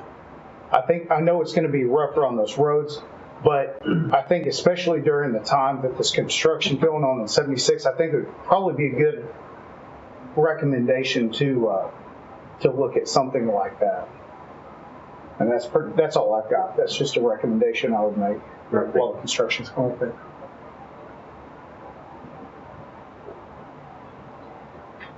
Just out of curiosity, well, most of your supposed to be coming out of Oklahoma City, or will they be coming out of Lindsay? Or even they'll come from all over. I think working with planning with Kevin and Janae, I think the concern with the city is that we just want to minimize our traffic coming through town. If we divert that traffic over to and from to the east of our pad along Country Club Road, you're looking at a hornet's nest there with the numerous residents there. We work with planning to traverse or plan our truck routes on the least populated areas, and so we don't care where you tell us to go. I know Kevin's like, don't tear our roads up, and we are certainly cognizant of that. If you tell us to come down Country Club, we'll come down Country Club. We did this planning just for the protection of city roads and residents. And Country Club is certainly not a viable route because you don't have the turning radius. Right. They would never make it around the corners. Normally, this is ideal for us. The exception is Highway 76 construction is for real. Right. So, but that is what it is. But normally, this was exactly a good short distance on a section line road. But getting off and all that traffic, that's a whole different story. Sure. So the short answer is we can adjust our route however council would like us to adjust our route. We just need to know that as soon as possible. Was there any consideration given to the construction and an alternate route for a temporary period of time? Kevin or planning? If I could, as we looked at it, talked about it. There is construction now, but coming east and coming to 16th and Main Street, which would be the only way to have it. You, like Kevin said, you can't come down Country Club and make that corner. You'd have to come down Main Street and come across, and that's 2 miles of pretty intense traffic area. And the 76, I might throw out, and we didn't do it at the Planning Commission, but during their highest traffic periods, they might want to have a flagger at 76. And we could just suggest that they exercise good judgment and do that, because the truck route for hauling out oil, that's going to go on a long time, and that's not going to be the real problem. The real problem will only be at the time of fracking or when they have a real high traffic count, and then they might use a flagger. But I don't think there's an alternate that would be safe for. You combine that with what's going to happen with 76 and not knowing the timing of all that, and you could have a big mess. Well, 76 is going to continue to be traversable during construction. They're going to do it so that you can, and these trucks will just be added traffic. You're right, but I don't think there's a suitable alternative. Yeah, I think during construction, I think they may keep the minimum of 10-foot wide lanes, minimum, instead of the 12-foot that normally is. And if they abide by the 45, this might be ideally if everyone stays at 45 mile an hour, it's probably the best time to pull on 76, but not that there's any good time to pull on 76. Yeah, there's not a good time 76 for right now. I mean, at least for the next year. Any different, Mr. Clark? Just gonna add one more thing, just in good faith, to citizens. Backup traffic on 16th Street, we propose our apron to be quite a bit wider than what we normally do, so that trucks can swing in and out and not stand up or back up on 16th Street. And I think that was the young lady that came up and spoke. That was one of her concerns or issues that she had with the Tomcat. Also, I think past experience was bar ditches, and there were some trucks that used her yard as parking areas. A week and a half ago, we started putting signs up in that area, even for our construction companies, so that people are trained to know that they do not drive east of our entrance location, and they're not allowed to get off of the road itself, okay, onto bar ditches and stuff like that. So we've already moved our signs from the racer location on South 16th Street over here on 62. We've already moved our signage over there. We plan to add 2 additional signs to help the flow of traffic there and to protect those citizens coming on. I think it's maybe Jordan Street, to protect people prevent our traffic from going down Jordan Street as well. So we're trying to be as proactive on the traffic situation as we possibly can be. And you got a long entrance to the pad too that will allow you to stack on that entrance. Absolutely. There's 400 foot of additional lease road there. The other issue we had there is stockpiling, waiting to bring the trucks in along 16th Street. Yeah, having that 400 foot of lease road between 16th Street and our pad, our trucks will just stack in there. If they have to back up, that's where they'll go. Yeah. Okay. Any additional public comment? Might just note that items F and G are just additional wells on this same well site. So we won't be taking public comment for those items because they are just duplicates of what we're doing right now. So last call for any public comment for this, any of these 3 proposed wells on this one well site.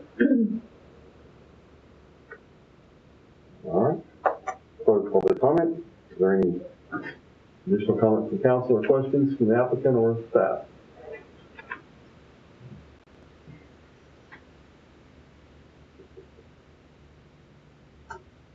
I will have to say that other than getting a lot of attention because there were 24-foot sound walls, the first well site that you guys have had in town here, it seems to, through this portion, through the drilling portion, has gone very well.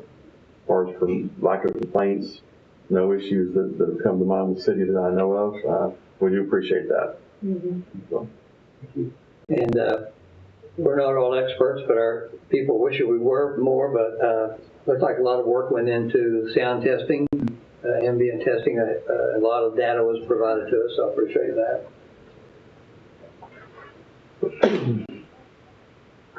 I guess if we move forward with this, one of the primary concerns would be sound walls on which sides, or all sides, and what that would look like.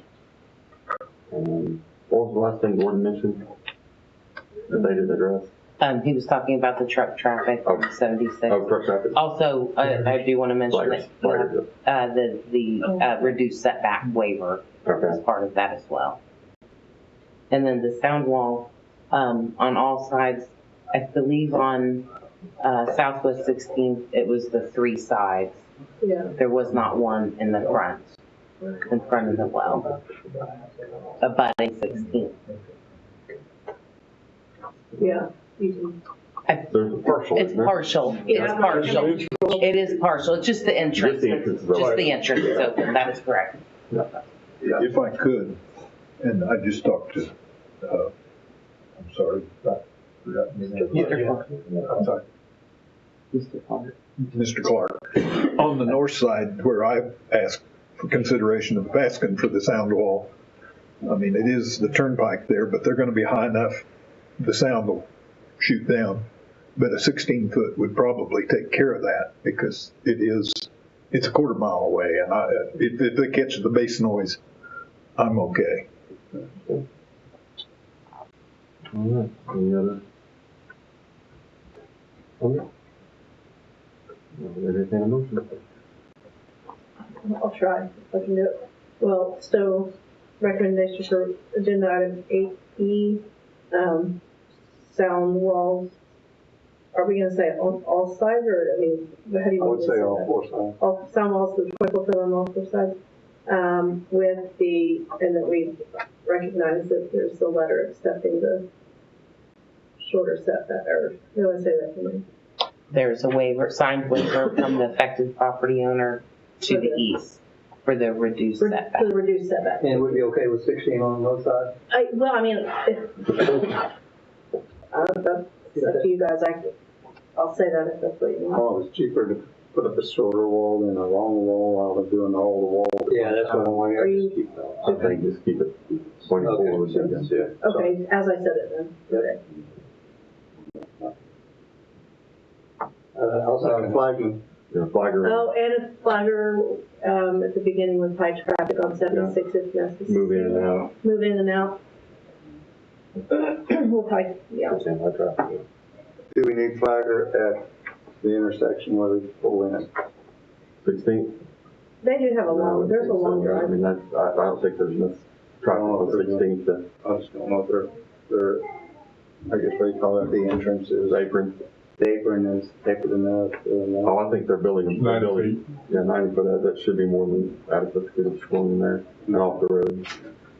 It'll be nice. Mm-hmm. Okay. So, I have a motion and your second, including flag. All right, I have a motion second for approval of item number 8E.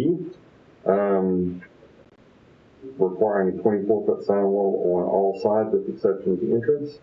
Requiring flaggers on Highway 76 during heavy traffic times, and acknowledging the reduced setback waiver and approving the reduced setback based upon that waiver. I'll second. Well, I was just restating. He's just restating it for me. Mine was a little choppy. You just put it together. You did well. You did well. Mike Collerton? Yes. Todd D'Amico? Yes. Gene Reed? Yes. Marcy White? Yes. Carl Nell? Yes.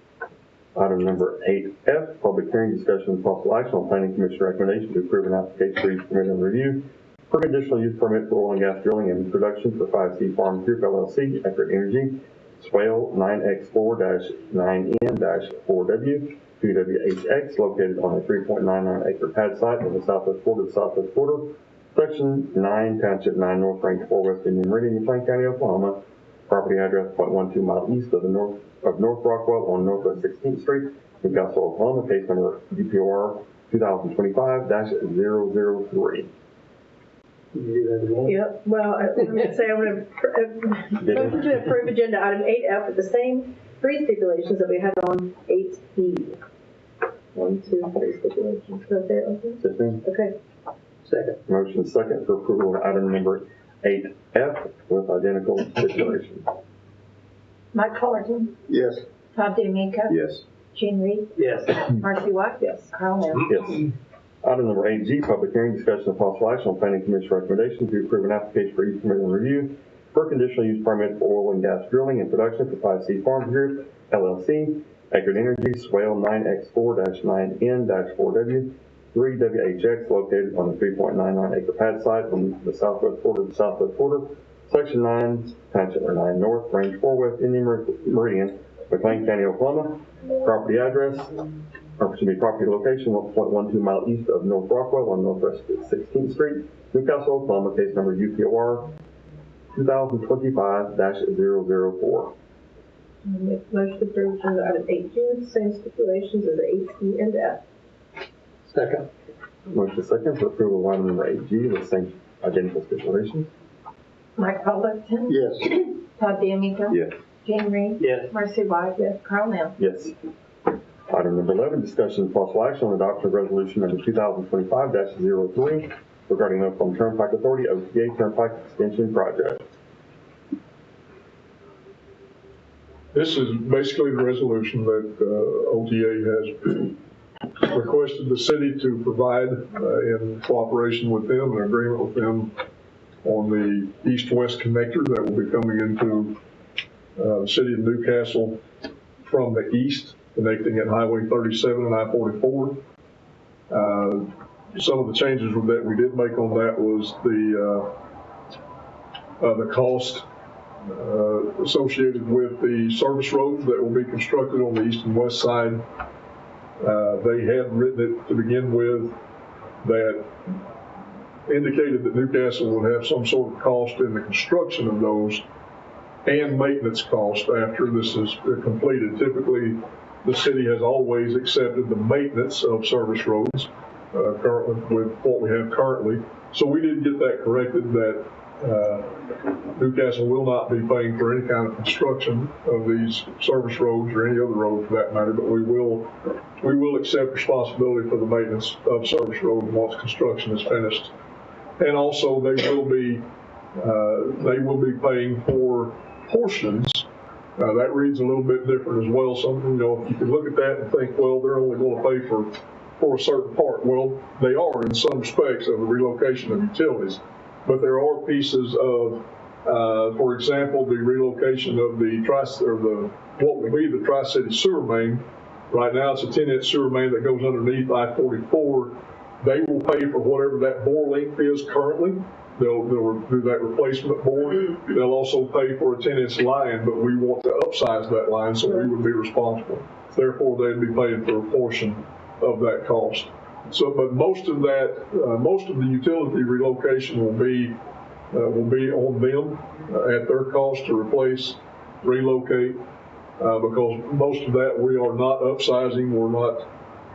It will all be exactly what it is. Most of it. Now there are a few things, but not very much. So. Will it be, we do it and they reimburse like what the state does for like state highway, like we pay and they reimburse us? No, they will be paying for this in their construction costs. Okay. On these relocations. But we pretty much made it known that Newcastle doesn't have the funding to be able to do all of this relocation. Yeah. So. The only exception may be, in areas like the Tri-City bore under where we pay the difference, they'll probably just pay us what it would have cost to do that 10-inch board. And then we do the board. And then we pay for the upsize of the board. Upsize, it's a good deal for us. So. Reduce labor. So this is a process that cities go through. This is a normal process that cities go through at this point in time for the construction. Typically, they do cover like Dave said, cover the the typical cost of what it would, the existing pipe, and anything upsize from it, we would be additional cost.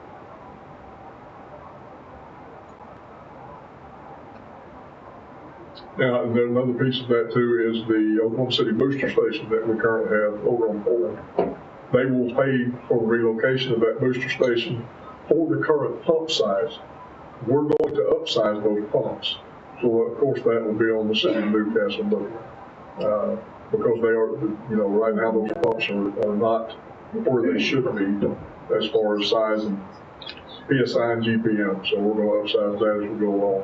So we've got a line that can provide us 10 million gallons a day from Oklahoma City, but we've got pumps that can pump 4 million a day right now.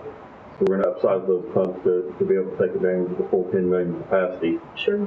Which is going to be costly for us, but then we can fully take advantage of that. But on the flip side of that, in addition to paying us for recreating the system we've got, we get to retain those existing pumps. Mm-hmm. So we'll have some equipment there that we'll have that potentially we can utilize somewhere else in the city. So that will be beneficial long term to the city. Which way are we going to move it from where it's at right now? South. Oh, it's going to be that. Oh. I forgot that was over there. Like the only way it can be moved. Yeah, I know. Well, we would already had it further north. We could, right? Okay.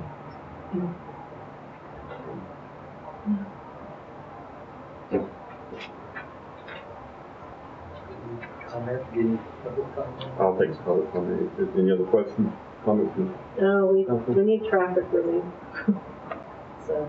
And I'm if you haven't already seen OTA on the Access website, they've updated their picture, their map of what it's going to look like in Newcastle. So it's pretty accurate now as accurate as you can be with just a map of that size, of where it's going to be and what it's going to look like and how it's going to provide access to both sides of I-44. And so it's going to be a kind of a best case scenario on access wise for the city when this is completed. This time, is there any public comment concerning this agenda item?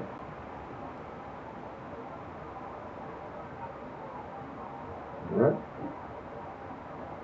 What's the name of ours? They've got several names here. Like it's always I can't figure out. Part of the east, it was originally the East-West Connector, but then they've changed names for the portion between I-44 to just east of I-35 is now the East-West Express, which is a portion of the East-West Connector.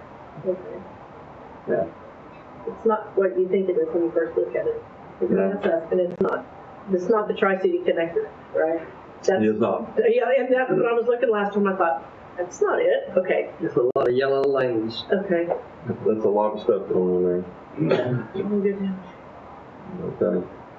And, from what we understand, the goal is to have this open and traffic operating on this around September 2027. So once they start construction, it's going to be a lot for the city. It's going to be a lot for traffic on I-44. It's going to be a lot to deal with. But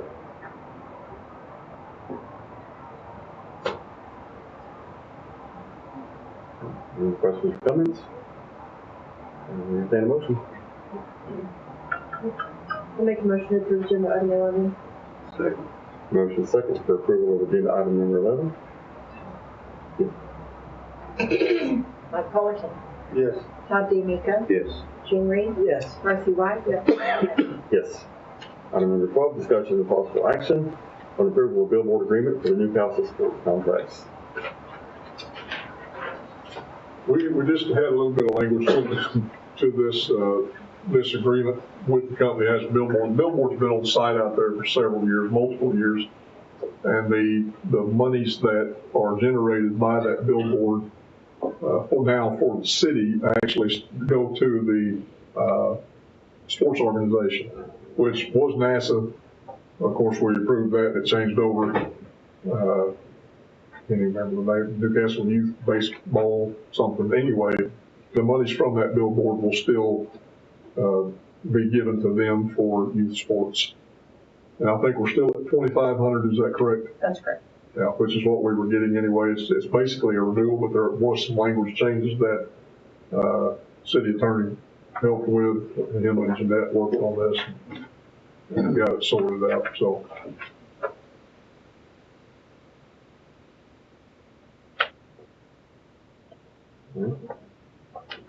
It's a little money. Good, I might make a comment.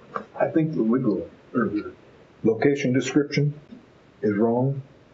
Google says 107's our exit off of 44 to 62, and 4/10 of a mile west won't get you to the complex. Just as far as the identification on it. I was trying to read and figure out where it was, and I can't get it to the ball diamond. It's probably gonna be about the 104, I would imagine. Well. Or maybe between the 103 and 104. 76 is the 103. Okay. Yeah, this didn't work very good. Yeah. It may be the 104. Just so you fix it before you sign it with them is all I was wanting. Okay.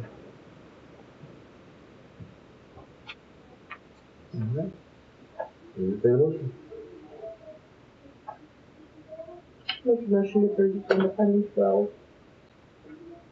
I'll second. Motion second for approval of item number 12. Mike Fullerton, Yes. Todd DeMeco, Yes. Gene Reed, Yes. Marcy White, yes, Carl Nell, Yes. Item number 13, discussion and possible action on ballot and vote for 2 trustees for election to the Oklahoma Municipal Assurance Group, OMAG Board of Trustees. I have not even seen the nominations on this. got it. Any suggestions, or would you rather remain neutral? So, I don't think there's a bad choice. You have a couple that are running for re-election that have done a good job, so I don't think there's a bad choice.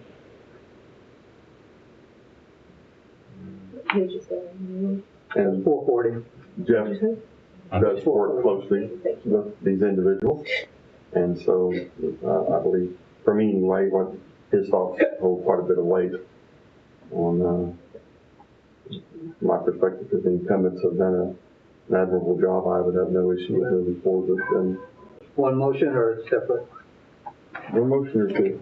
You can do it either way. Let's do it in one. I move to, are we recommending appointing? We are casting our ballot. I move to cast our ballots for the 2 incumbents, Lindsay Greg Moak and Vicki Patterson. Motion second for item number 13, selecting Lindsay Greg Moak and Vicki Patterson for our ballot. Mike Fullerton, Yes. Todd DeMeco, Yes. Gene Reed, Yes. Marcy White, yes, Carl Nell. Yes. Item number 14, discussion of possible action on appointment of Nick Whitty to the Newcastle Planning Commission to expire on March of 2027. Nick was able to make it tonight or not. He intended to, but he does have a small child, so he may have something come up today. Nick lives on Southeast 24th Street. Lived out here several years. Worked in the construction industry. And very knowledgeable, very excited about the city of Newcastle being involved and where Newcastle is and where it's going. So I will make a motion for appointment of Nick Whitty to the planning commission. Second. Motion second for approval on number 14. Mike Fullerton, Yes. Todd DeMeco, Yes. Gene Reed, Yes. Marcy White, yes, Carl Nell. Yes. Item number 15, discussion of possible action on acknowledgement of oversight committee report for the following periods. 15A, October 2023 through March 2024. We had our oversight committee meeting last week. I believe it was last Thursday night. The 24, we had that meeting back then. I'm not real sure why a letter wasn't generated for that one. But anyway, we took care of that. And then also the meeting we had Thursday night covered the period from, which we'll get into here in a minute, but it covered the period from April through September of 24. We were scheduled to have a meeting in November, and I believe we ran into issues with COVID and things of that nature, and people just couldn't make the meeting. So we went ahead and took care of it last week.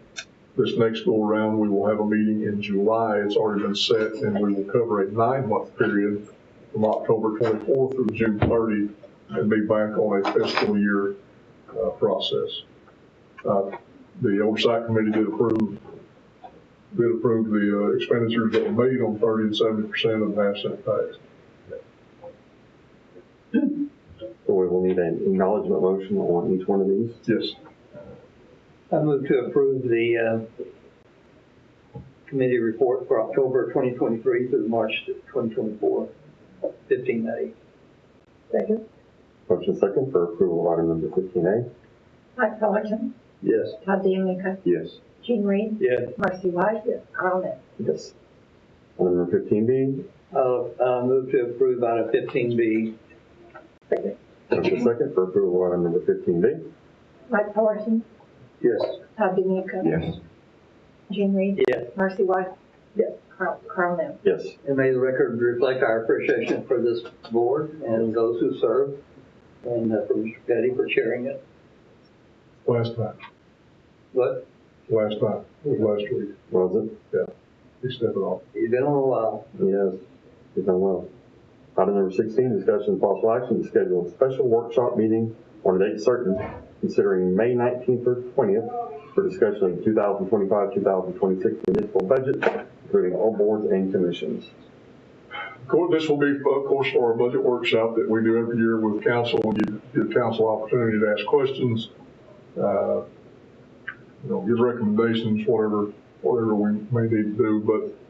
But this is about the latest that we can actually have this workshop, because this budget does have to be published the week of the 26th, the very next week, which is Memorial Day week.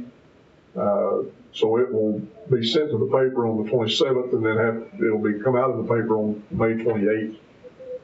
So this is the latest we can have it, but it's also the earliest, because we're still working very hard to try to get this budget put together.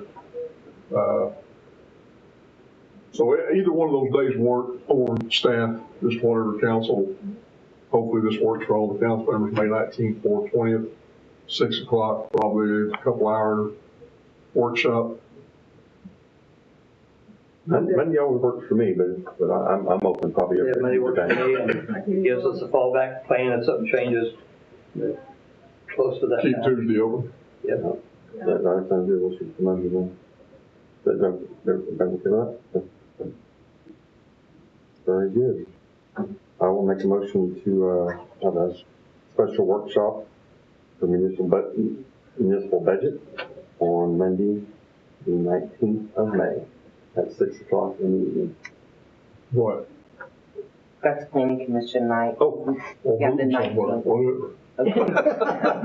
Well, Yes, Tuesday. Tuesday then, Tuesday the 20th. Okay. I'll amend my motion to Tuesday the 20th, so today's gonna hog the room. Because of the holiday. Very all, yeah, because of the holiday. It's on the 19th. My mistake. Yeah. So, The 20th, motion to have a second? Second. Motion second, approval of item 16th on the 20th. absolutely. Mike Fullerton, Yes. Todd DeMico, Yes. Gene Reed, Yes. Marcy White, Carl Nell. Yes. Item number 17, city manager's comments.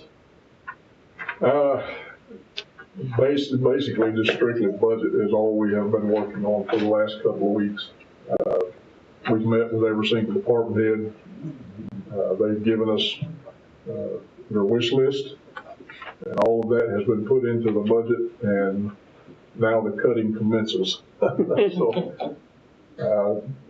we've got to match it up with our revenues, of course, and right now revenues, hopefully they improve, and there are some things that I think will take place over the next year, during the next fiscal year, that will help improve that. But right now, we're looking at worst case scenario. We're going to be presenting a budget that is conservative once again. Most likely 95 to 97% of what our projected ending revenues is this year, and then tailor our expenditures to those revenue projections. So that's what we'll be looking at. We're looking at all aspects. We're looking at salary increases, equipment needs, just like we do every single year, and that's what we'll be bringing forth. But that's pretty much occupying most of our days right now.